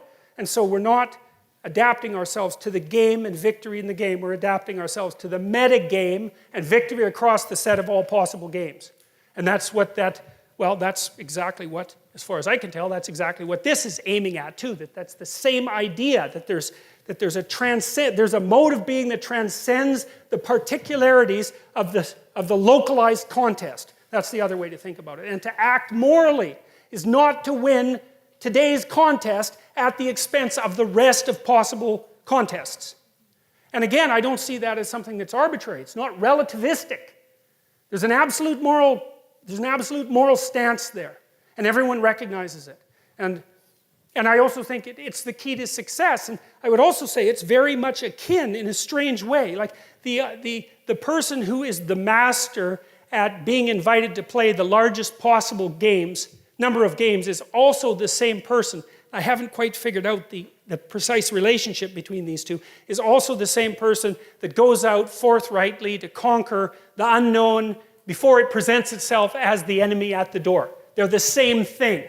Now, I haven't figured out why that is exactly, but I'll figure it out eventually. And when I do, I'll tell you, well, if you're interested. So, okay, so here's some other ideas of God as hierarchical authority figure. So strip the religious preconceptions off what you observe and just look at what you see. Well, look, there's primate looking upward at dominant figure. That's what you see there. Now, it's very interestingly symbolically represented because you have God the Father there with the cross. And I think what that means, as far as I can tell, is that there's a recognition there in the image that the person who's most dominant is the one has the most authority, is the one who's voluntarily accepted the suffering that's part of being.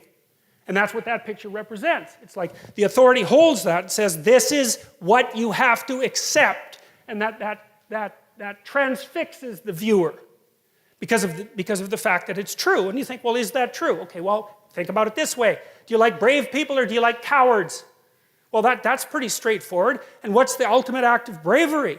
It's to come to terms with the fact that you're mortal and limited and to live forthrightly regardless. Well, obviously, that's at the core of what's admirable. And why would we presume that that's not the case? We act as if that's the case. It's what everyone dreams and wishes that they could do. I mean, assuming that, you've dispensed with the idea that you're going to be immortal, I suppose that might be worth wishing for too, or perhaps not. Immortal is a very long time. But you certainly want this, and that image says, well, this is what you should be. And we've got that same opening into the sky going on in that image that I showed you before. It's like this is a transcendent truth that constantly remanifests itself across time and space. And Jung would say, it's built into your psyche, that image. Now, there are elements of it that are culturally constructed. It wouldn't necessarily have to be the cross, although the cross is a very old symbol. It's far older than its use in Christianity, and it's been used in many, many religious representations. But that echoes, the soul echoes with that. And then there's Moses up there on the mount receiving the law. And so we'll talk a lot more about that when we get to Exodus. But if we get to Exodus. So, well, look, where does it happen? Well, on a mountain. Well, that's a pyramid. That's up, right? That's up. It's up. It's up in the stratosphere. It's up in the sky where you look upward, okay? And then, so what's happening to Moses? Well, here's a bit of a clue, as far as I can tell. I figured this out partly, again, by reading Jean Piaget, because one of the things that Piaget said about kids was that they first learn to play a game, but they don't know what the rules are. Meaning that if you have a bunch of kids together, they can play a game, but if you take one of the kids out of the game when they're young, say 6, and you say what are the rules, they can only sort of give you a representation. So you take 6-year-old 1 and he'll tell you some of the rules, and 6-year-old 2 will tell you different rules, and 6-year-old 3 will tell you different rules. But if you put them all together, they can play. So they have the knowledge embodied either individually or in the group. The knowledge is there to be extracted. Well, then they get a little older, they can extract the rules.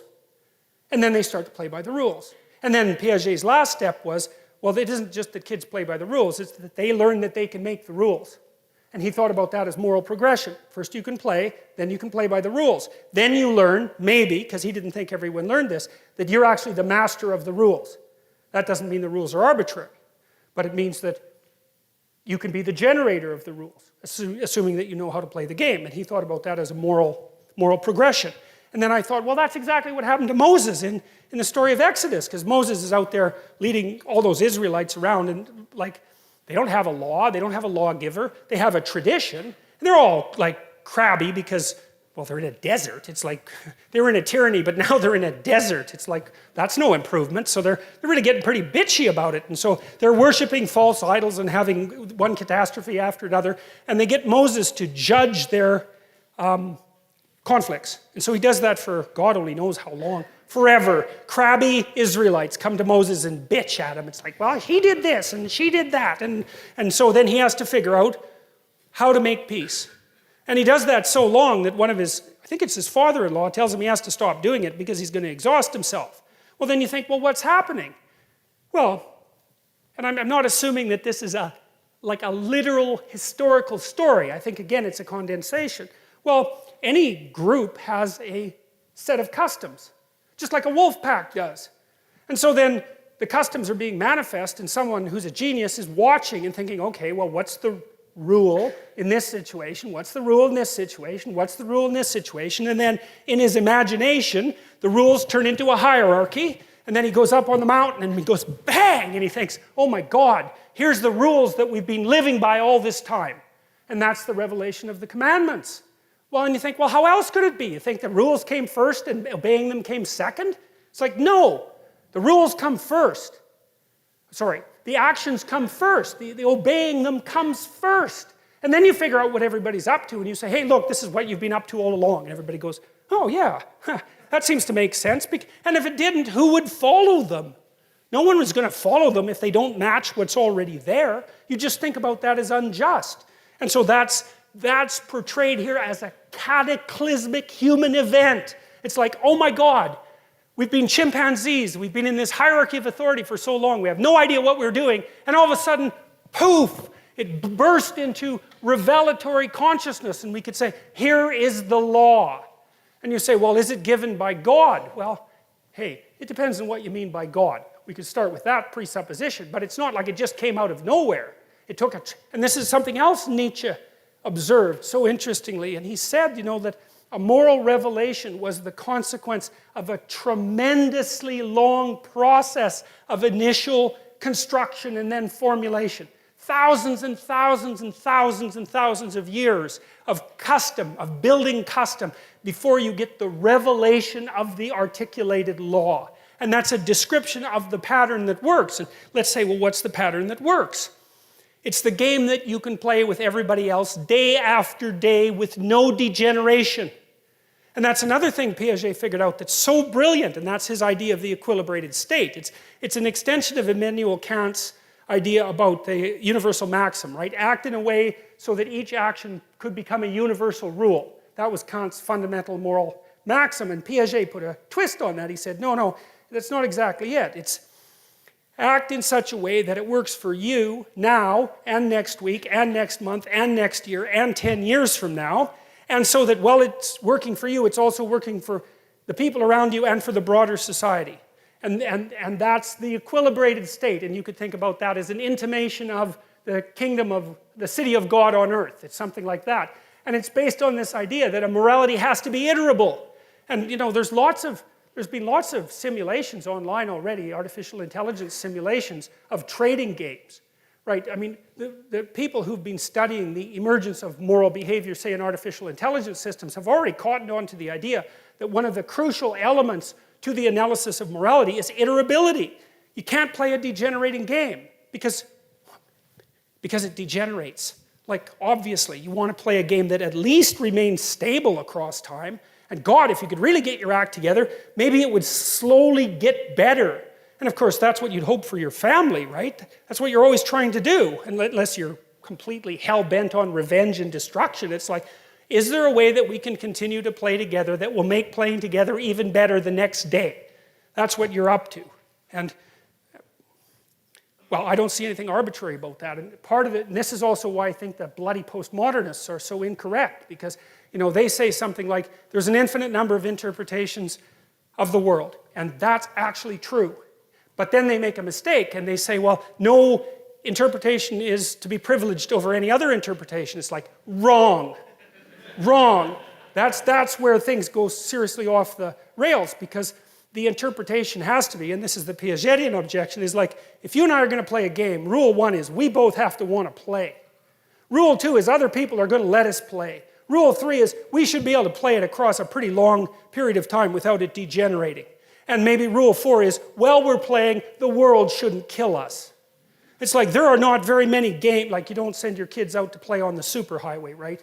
So they're not playing hockey on the superhighway because the world kills them. And so there's an infinite number of interpretations, but there is not an infinite number of solutions. And the solutions are constrained by the fact of the world and our suffering in the world, and then also constrained by the fact that we constrain each other. And so that's where I think that's gone like dreadfully, dreadfully wrong. So, all right.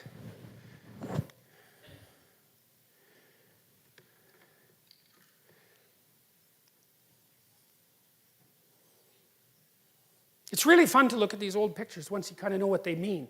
You know, at least that's what I've discovered, is that once I kind of understand the underlying rationale for, I mean, someone worked hard on that. That's an engraving, right? They took a long time making that picture. They were serious about it. And when you understand what it means, you know, all those people, they're prostrate at the revelation of the law. It's like, well, no wonder. It's like, break the law and see what happens. Break the universal moral law, man, and see what happens. You know, I see people in that situation, well, as you all do all the time, perhaps me more than you because I'm a clinical psychologist, you know, and if the people I'm seeing haven't broken the universal law, then you can bloody well be sure that people around them have. It's no joke. Like, you make a mistake and things will go seriously wrong for you. And so it's no wonder that you'd be terrified at the revelation of the structure that governs our being. One of the things that's so remarkable about the Old Testament, this is another thing Nietzsche commented on. He was a real admirer of the Old Testament, not so much of the New Testament. He thought it was a sin for Europe to have glued the New Testament onto the Old Testament, because he thought the Old Testament was a really accurate representation of the phenomenology of being. It's like, stay awake, speak properly, be honest, or watch the hell out, because things will come your way that you just do not want to see at all. And it might not just be you, it might be everyone you know and everything about your culture that is demolished for generation after generation. It's like, stay awake and be careful. And I think that people only don't believe that when they're being hubristic. And I think that most people know that deep in their hearts. You know, when you get high on your horse, that happens fairly often. If you have any sense, you think, geez, I better be careful and tap myself down a fair bit, because if I get too puffed up, man, something's going to come along and take me out at the knees. And everyone knows that. Pride comes before a fall. It's like, if you have any, that's why it says in the Old Testament that fear of God is the beginning of wisdom. It's like, I've never, in all my years as a clinical psychologist, and this is something that really does terrify me, I have never seen anyone ever get away with anything at all, even once. You know, there's that old idea that God has a book, you know, and keeps track of everything in heaven. It's like, okay, you know, maybe it's not a book. Fine. But that is a really useful thing to think about, because, well, and maybe you disagree. Maybe you think people get away with things all the time. I tell you, I've never seen it. What I see instead is that thing happens, right? Someone twists the fabric of reality. And they do it successfully because it doesn't snap back at them that moment. And then like 2 years later, something unravels. And they get walloped and they think, oh my God, that's so unfair. And then we track it. It's like, well, what happened before that? This. Well, and then what? This. And then what? This. And then what? Oh, this. Oh, that's where it went wrong. It's, yeah, because you can't twist the fabric of reality without having it snap back. It doesn't work that way, and why would it? Because what are you going to do? Twist the fabric of reality? I don't think so. I think it's bigger than you. You know, and I think that one of the things that really tempts people is the idea that, well, I can get away with it. It's like, yeah, you try. You see how well that works. It's like you get away with nothing. And that is the beginning of wisdom. And it's something that deeply terrifies me. And, you know, ever since last September, when I came to more like broader public attention, one of the things, I've been terrified of making a mistake, because I certainly know I'm more than capable of making a mistake. And thank God so far, either I haven't made one or no one's found out about it. So, But it's like, we walk on a very thin and narrow edge. And we're very lucky when things aren't degenerating into chaos around us or rapidly moving to far too much order. And it's not an easy thing to stay on that line. And you can tell when you're on that line because things are deeply meaningful and engaging when you're on that line. But if you're not existentially terrified about the consequences of wavering off that, then you are truly not awake. So, and that's what I see in this picture. It's like, look out, man. Because there are rules. And if you break them, God help you.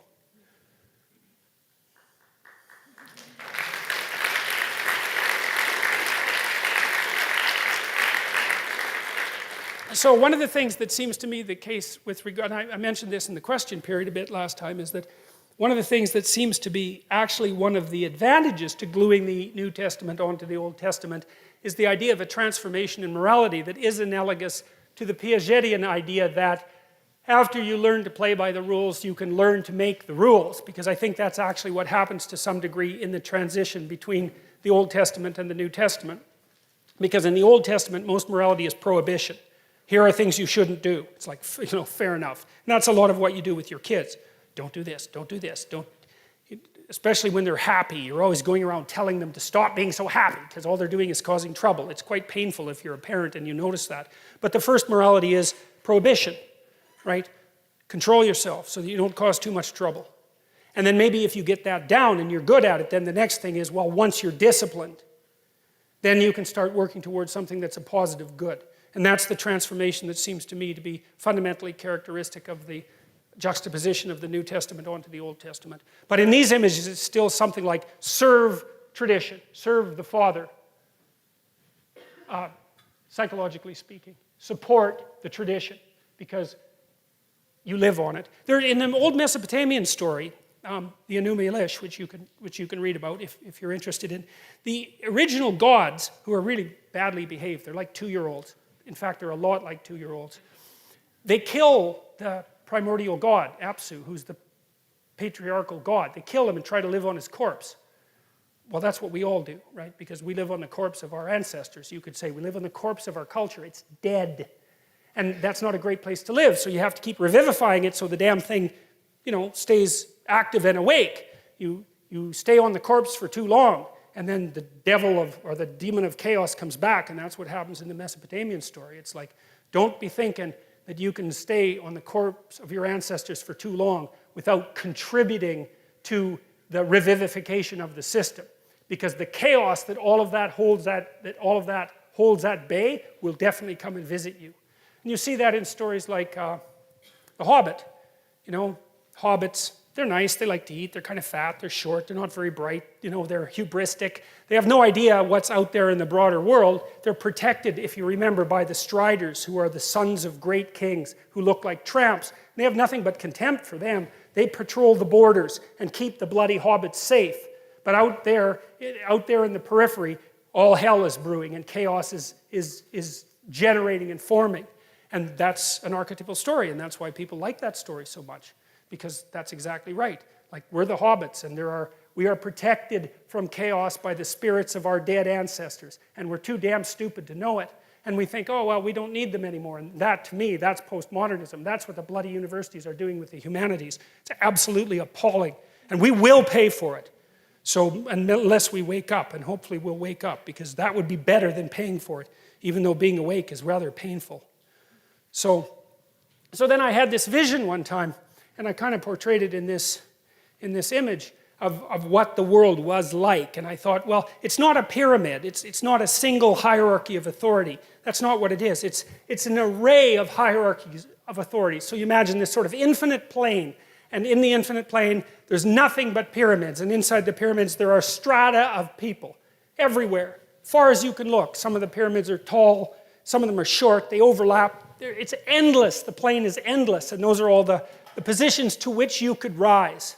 And everybody's inside the pyramid, sort of crammed up, trying to move towards the top. And then there's the possibility of sailing across over top of all of them and seeing how the structure itself works. And that's the eye that floats above the pyramid and that sees the structure itself. And the highest order of being is not to be at the top of the pyramid. It's to use the discipline that you attain by striving towards the top of the pyramid to release yourself from the pyramid and move one step up. And I think that's one of the things that's instantiated in the idea of for example, of the Holy Ghost. So, and I think that's akin to that. That's Sisyphus. And Nietzsche said of Sisyphus, if I remember correctly, that one has to imagine him happy. Well, if there's a rock at the bottom of the hill, then you might as well push it up the hill. And if it rolls back down, well, then you've got something else to do, don't you? You can push the damn rock back up the hill. And there's no shortage of rocks to push up the hill. And that's what we're built for anyways. And so let's go out and push some damn boulders up the hill. And then maybe we could have enough self-confidence and enough respect for ourselves that we wouldn't have to turn to hatred and revenge and try to take everything down, because I think that's the alternative. So he's not weak. That's one thing you can say about him.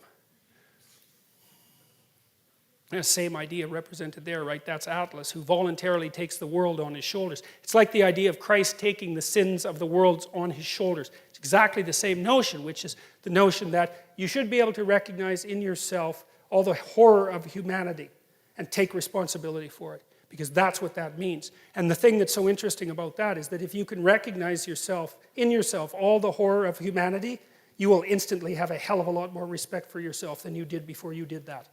Because there's some real utility in knowing that you're a monster. Now, and just because you're a monster doesn't mean you have to be a monster, but it's really useful to know that you are one. So, one of the things that Jung knew, and this is something that I find so amazing about his writings, and I think something that really distinguishes him, for example, from Joseph Campbell, who talked about following your bliss, is like Jung said very clearly that the first step to enlightenment is the encounter with the shadow. And what he meant by that was, everything horrible that human beings have done was done by human beings, and you're one of them. And so if you don't understand that, and to understand that really means to know how it was that you could have done it, and that's a shattering thing. To try to imagine that, to try to imagine yourself as someone who's engaged in medieval torture, to see how you could in fact do that. You're never the same after you learn that. But being never the same after learning that is unbelievably useful, because when you understand that that's what you're like, then you're a whole different creature. And I don't think, and this is something I did learn from Jung, is that you cannot be a good person until you know how much evil you contain within you. It is not possible. And it's partly because you just don't have any potency. Like, if you're just naive, if you're just nice, if you'd never hurt anyone, you'd never hurt a fly, you don't have the capability for any of that, why would anyone ever take you seriously? You're a domestic animal at best, and a rather contemptible one at that. And it's a very strange thing, because you wouldn't think that the revelation of the capacity for evil is a precondition for the realization of good. But I believe, first of all, why would you be serious enough to even attempt to pursue the good unless you had some sense of what the consequence was of not doing it? You have to be serious about these sorts of things. It's not the game of a child, right? It's the game of a fully developed adult. And I learned this in part when I had little kids. I wrote a chapter from my new book called Never Let Your Children Do Anything That Makes You Dislike Them. And why was that? And I wrote that after I knew I was a monster. And I thought, I'm going to make sure I like my kids.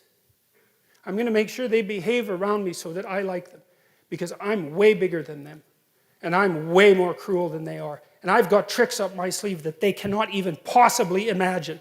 And if they irritate me, I will absolutely take it out on them. And if you don't think that you're the sort of person that would do that, then you are the sort of person who is doing it.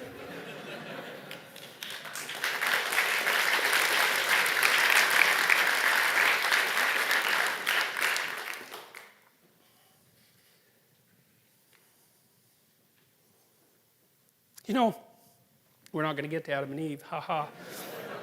I watched this great documentary once called Hitman Hart, and it was about Bret Hart, who was the most famous Canadian in the world for a while. And he was a Worldwide Wrestling Federation wrestler, and he was a good guy. And he came from this famous family of wrestlers who all came from Alberta. I think there were 7 brothers who were wrestlers and 7 sisters, and all the sisters married wrestlers. And they were all children of Stu Hart, who was a wrestling impresario like 40 years ago.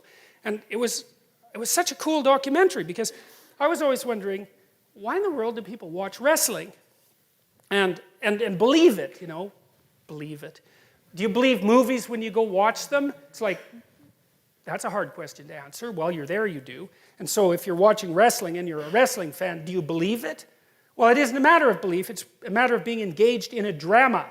And there are different levels of drama, right? So let's say Worldwide Wrestling Federation drama is not the most sophisticated form of drama.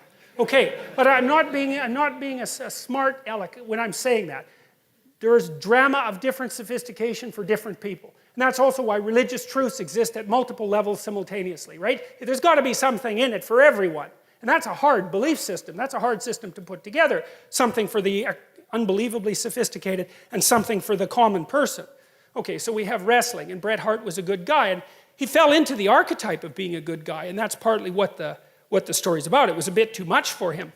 But one of the things that he laid out so carefully was because he figured that 120 million people knew him, something like that. And that everywhere he went, he was treated like a hero. And he found that quite a burden, as you can imagine if you think about it. But he portrayed what was happening in the wrestling ring as classic good against evil, but not conceptualized and discussed, right? Embodied, fought out, acted out, like Thor and the Hulk, except like right in front of you. And so, well, that's exactly this sort of thing. I mean, we could consider hockey more sophisticated than wrestling, perhaps. And as I said, I'm not being a critic of these. I'm not being critically minded about these things. I understand their purpose, and I would highly recommend that documentary. It's a brilliant documentary. But it's the same thing. It's a silver cup, right? It's like, there's the hero of the team, that's the hero of the teams. Here's something cool. If you're the fan of the Toronto Blue Jays, or the Toronto Maple Leafs, of course this hardly ever happens to you if you're the fan of the Toronto Maple Leafs, because they always lose. But if you're watching a game and your team wins, and we take your testosterone levels, then they went up. And if you watch the Toronto Maple Leafs and they lost and you're a fan, then your testosterone levels go down. So that's pretty damn funny. I mean, really, don't you see how deeply instantiated this is in people? I mean, it bloody well alters your biochemistry, like your testosterone levels. It's all, no, my team lost. It's like there'll be nothing in it for the wife tonight. So.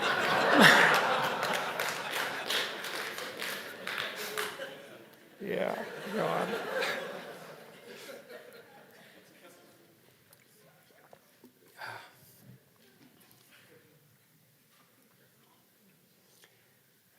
Well, this is the cosmos, I think, from the phenomenological perspective. And one of the things that has come to my realization is that this is real. This is real. It's not a metaphor. It's way deeper than a metaphor. The most real things about life are the place you don't know and the place you know. And you could say, well, that's explored territory and unexplored territory. That's real, and it's been around forever. Back to the lobsters. If you put lobsters in a new place, the first thing they do is go around their territory, finding places to hide, and also making a burrow. So the first thing they do is establish what they know against what they don't know. And that's real. It's real from the Darwinian perspective. And we're going to say that what's real from the Darwinian perspective is plenty real enough, because we're alive and everything, and so that sort of thing matters. It's like, well, that's what this is. The Taoist symbol, that's what it says. It says, what is experience made of? Eternally. That's easy. Chaos and order. And in every bit of chaos, there's the possibility of order. And in every bit of order, there's the possibility of chaos. And that's the way, right? That's the path of life. That's life itself. And where you're supposed to be is right on the border between the two of those. And why is that? Stable enough, engaged enough, right? So not only are you doing what you should be doing, you're doing it in a way that increases the probability that you'll do it better tomorrow. And you can tell when you're doing that because you're engaged. You're in the right time and place. And your neurology tells you that. That's what meaning is. That's what transcendent meaning is. And that's so cool because I also think that is the antidote to existential suffering. The antidote to existential suffering is to be at the right place at the right time. And you want to get technical about it. Okay, anxiety and pain. That's the reality of existential suffering. Okay, so let's say you're in the right place at the right time. What happens to you biochemically? Dopaminergic activation. What does that do? Suppresses anxiety, and it's analgesic. Now, it's more than that because it also produces positive emotion and the desire to move forward, and it underlies creativity. And so not only do you get the positive engagement from a neurochemical perspective, you get the analgesia and you get the and you get the reduction of anxiety. So it's not hypothetical. And it is the case that the dopaminergic systems, those are the exploratory systems, unbelievably ancient and archaic, are activated when you're optimally positioned to be incorporating new information, which is what human beings do, because we're information foragers. And so we want to be secure, but building on our security at the same time. And then we want to do it for ourselves, we want to do it for other people, we want to do it for our families, we want to do it for broader society. We want to bring the whole world together in alignment to do that, and that's meaningful. And God only knows what we could do about the suffering of the world if we did that. You know, we have no idea what we could do if we started doing things properly. And maybe so many of the things that dismay us about life, we could stop. I mean, we stopped a lot of them in the last 100 years. You know, things are a lot better than they were 100 years ago. Obviously, they're not perfect. But 100 years ago, 120 years ago, man, you know, the average person in the Western world lived on less than $1 a day in today's dollars. It's like, you just try that for a week and see how much fun that is. So, the Taoists, well, what is this? Well, this is the pre-cosmogonic chaos out of which the Word of God extracted habitable order at the beginning of time. It's the same thing. It's the same thing. And that chaos, we'll talk a bit more about that later, I guess, because it's a very complicated thing to describe. But it's certainly the thing that when you encounter, the chaos is what you encounter when the Twin Towers fall. Right? You remember what that was like, right? So it was September 10th. Well, that was the world. Everyone knew what the world was like. And then it was September 11th, and everyone walked around dazed for 3 days because the buildings fell. But so what? You can see a building fall. You can understand what happens when a building falls. So then what's going on with the being dazed? Well, it's the chaos that underlies our habitable order manifested itself when those buildings collapsed. It was a brilliant act of terrorism. And everyone was frozen and curious because that's how we react to that sort of thing. It's like the shark. You know, remember that famous movie poster for Jaws with the woman swimming on the top of the water and that terrible Leviathan shark underneath coming up to take her out. Well, that's life, man. That's the world. And now and then you see that. And when something falls like the Twin Towers fall, you remember that the ocean below you, the abyss, right, the primordial abyss, that bloody thing is deep. And you're fragile. And that happens when someone betrays you, and it happens to you when your dreams fall apart. You encounter that chaos again from which the world is extracted, and then you're called upon to act out attention and the word in order to bring the world back into order. And none of that is superstitious. None of that is superstitious. None of that's even metaphorical. It's real. It's more real than anything else. And I think the reason for that in part is that it's been this way forever. Right? As long as there's been life, this has been the rule of life. And that's the cosmos, that's reality, that's what we inhabit. And so one of the things, you know, the so-called new atheists, and I don't want to go on a tangent about new atheists because I think atheists are often remarkably honest and very consistent in their analysis. But I just don't think they're taking the problem seriously, man. Like, I don't think they take their evolutionary theorizing nearly with the seriousness that it necessitates. And I don't think that you can dispute the proposition that the longer something has had a selection effect on life, the more real it is. It's the fundamental axiom of Darwinian biology.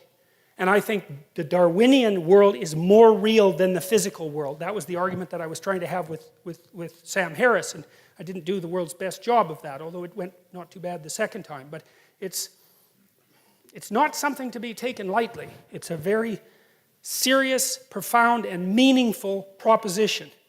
And people act it out and want to act it out whether they know it or not. That's Marduk.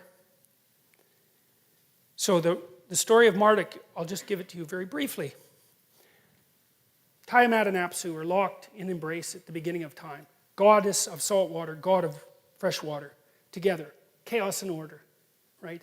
They give rise, masculine and feminine, they give rise to the world of the elder gods. And those are, to me, they're primordial motivational forces. They're something like that.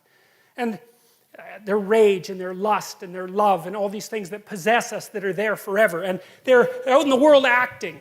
And they carelessly slay Apsu, their father. And they're making a racket, and then they kill Apsu. And then Tiamat gets wind of that. And that's Tiamat right there, by the way. She's kind of a rough-looking creature. And she's the mother of all things. And so she's not very happy about this. Her children have destroyed structure itself. Plus, they're noisy and careless. And so she thinks, all right, just like Noah, just like the God that brings the flood to Noah, exactly the same idea. Tiamat comes back and says, yeah, okay, enough is enough. I'm going to take you out. And she makes this battalion of monsters and puts the worst monster there is at the head of the battalion. His name is Kingu. He's like a precursor to the idea of Satan. And she lets the gods know, hey, I'm coming for you. And so they're not very happy about this because they're gods, but like, yeah, she's chaos itself, right? She gave birth to everything. This is no joke.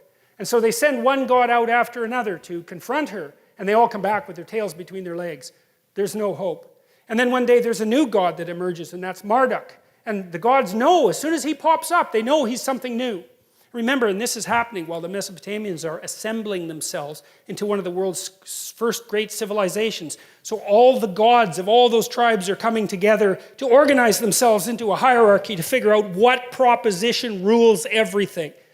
And so Marduk is elected by all the gods, and he says, look, I'll go out there and I'll take on Tiamat, but here's the rule. From here on, you follow me. I determine destiny. I'm the top god. I'm the thing at the top of the hierarchy. And all the other gods say, hey, look, no problem. You get rid of chaos, we do exactly what you say. Now, Marduk, he has eyes all the way around his head, and he speaks magic words. Those are his primary attributes. And so he takes a net, and he goes out to confront Tiamat. And he encloses her in a net, which I think is so cool because it's an encapsulation, right? It's a conceptual encapsulation. He encloses chaos itself in a conceptual structure. He puts it in a net, and then he cuts her into pieces, and he makes the world. And then he creates human beings to inhabit that world and to serve the gods. And he creates human beings out of the blood of Kingu, the worst of the demons. And that took me, it's a Colin DeYoung, who was a student of mine, helped me figure that out. I thought, geez, that's pretty damn pessimistic. It's like, what exactly, it's like a fall metaphor. It's like the idea of original sin, but our joint conclusion with regards to that was that human beings are the only creatures in creation that can truly deceive, right? We have the capacity for evil, just like it says in the Adam and Eve story. We can actually do that, and that's why we're made out of the blood of Kingu, the king of the demons. We are the thing that can deceive, that can twist the structure of reality. Well, so Marduk. Now, the Mesopotamians had an emperor, right?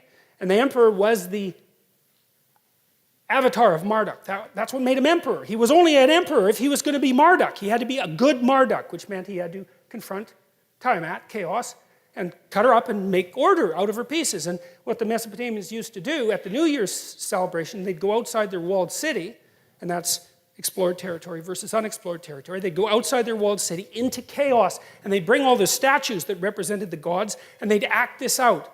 Because they're trying to figure something out, right? They're trying to figure out what this means. They're acting it out. And then they'd take their emperor, and the priest would make him kneel, and they'd take all his king uniform off, his emperor uniform off, and make him kneel and humiliate him and nail him with a glove and say, okay, how were you not a good Marduk this year, right? And then he'd recount all the ways that he was inadequate in confronting chaos, and then they'd do the celebration, and Marduk would win, and the king would go sleep with a royal prostitute. And the reason for that was, it's the same idea as St. George pulling the virgin from the dragon. It's exactly the same idea, that if you encounter the reptilian chaos, you can extract something out of it with which, if you unite, you produce creative order. That's what they were acting out. And that was the basis for the Mesopotamian idea of sovereignty. It's so smart. It's so unbelievably smart. And the Mesopotamians had a massive influence on the civilizations that then had a massive influence on us. It's one of the stories of how the notion of sovereignty itself came to be. It's the evolution of the idea of God. That's one way of thinking about it. But even more importantly, it's the evolution of the idea of the redemptive human being, right? And that's taken to one of its conclusions, well, in the story of Buddha, but also in the story of Christ, the idea of the perfect individual. And the notion is, well, that's the word that speaks truth into chaos at the beginning of time to generate habitable order that is good. That's the story. And so with that,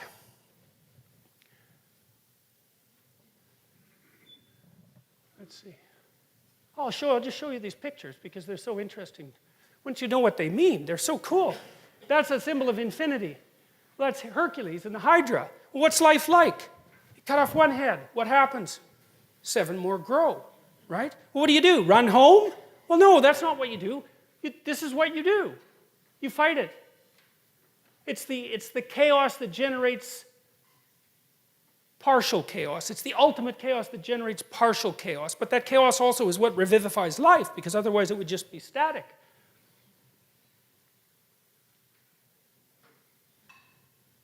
Mercury, the head of the Hydra, right? Freezes you. That's St. George. He's doing it peacefully, which is so interesting, right? He's got a beatific look on his face in that particular representation. Another St. George, right? The Virgin in the background. I think that's St. Anne, if I remember correctly.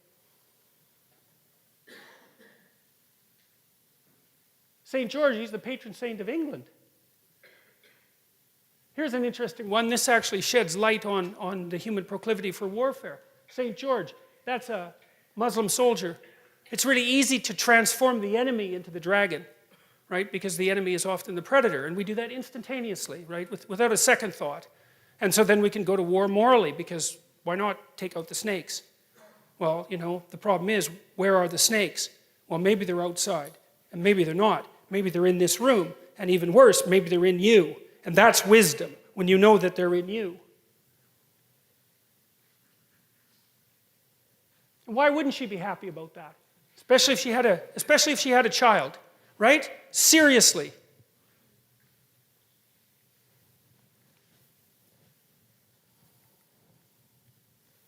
And that's Horus, right? The god of vision. And he was a falcon, because falcons have great vision, and they fly above everything and they can see everything. And so that was the Egyptian creator god, Horus. And I'll tell you the story about Horus at some point as well.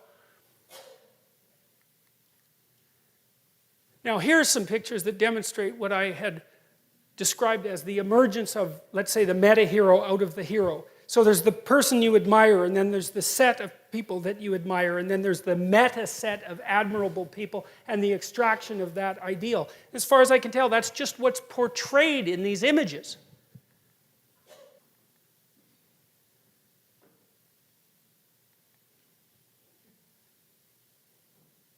That's a great one. It's a very sophisticated image. You see the two sides of Christ's face are not symmetrical.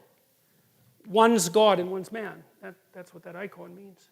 And so the fully developed person in this representation, it's one of the oldest representations of this sort that we know.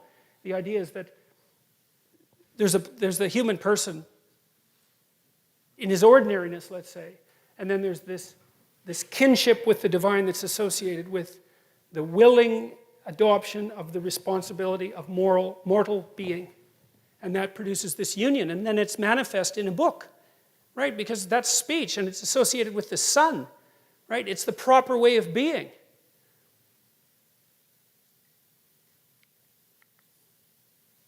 And that's a perfect example, I think, of the emergence of the archetype out of the multitude. That's what it looks like to me.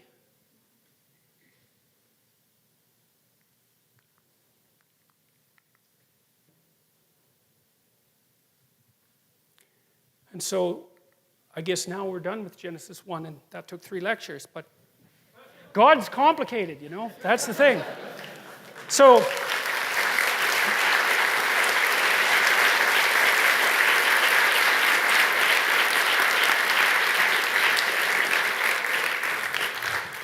So thank you. And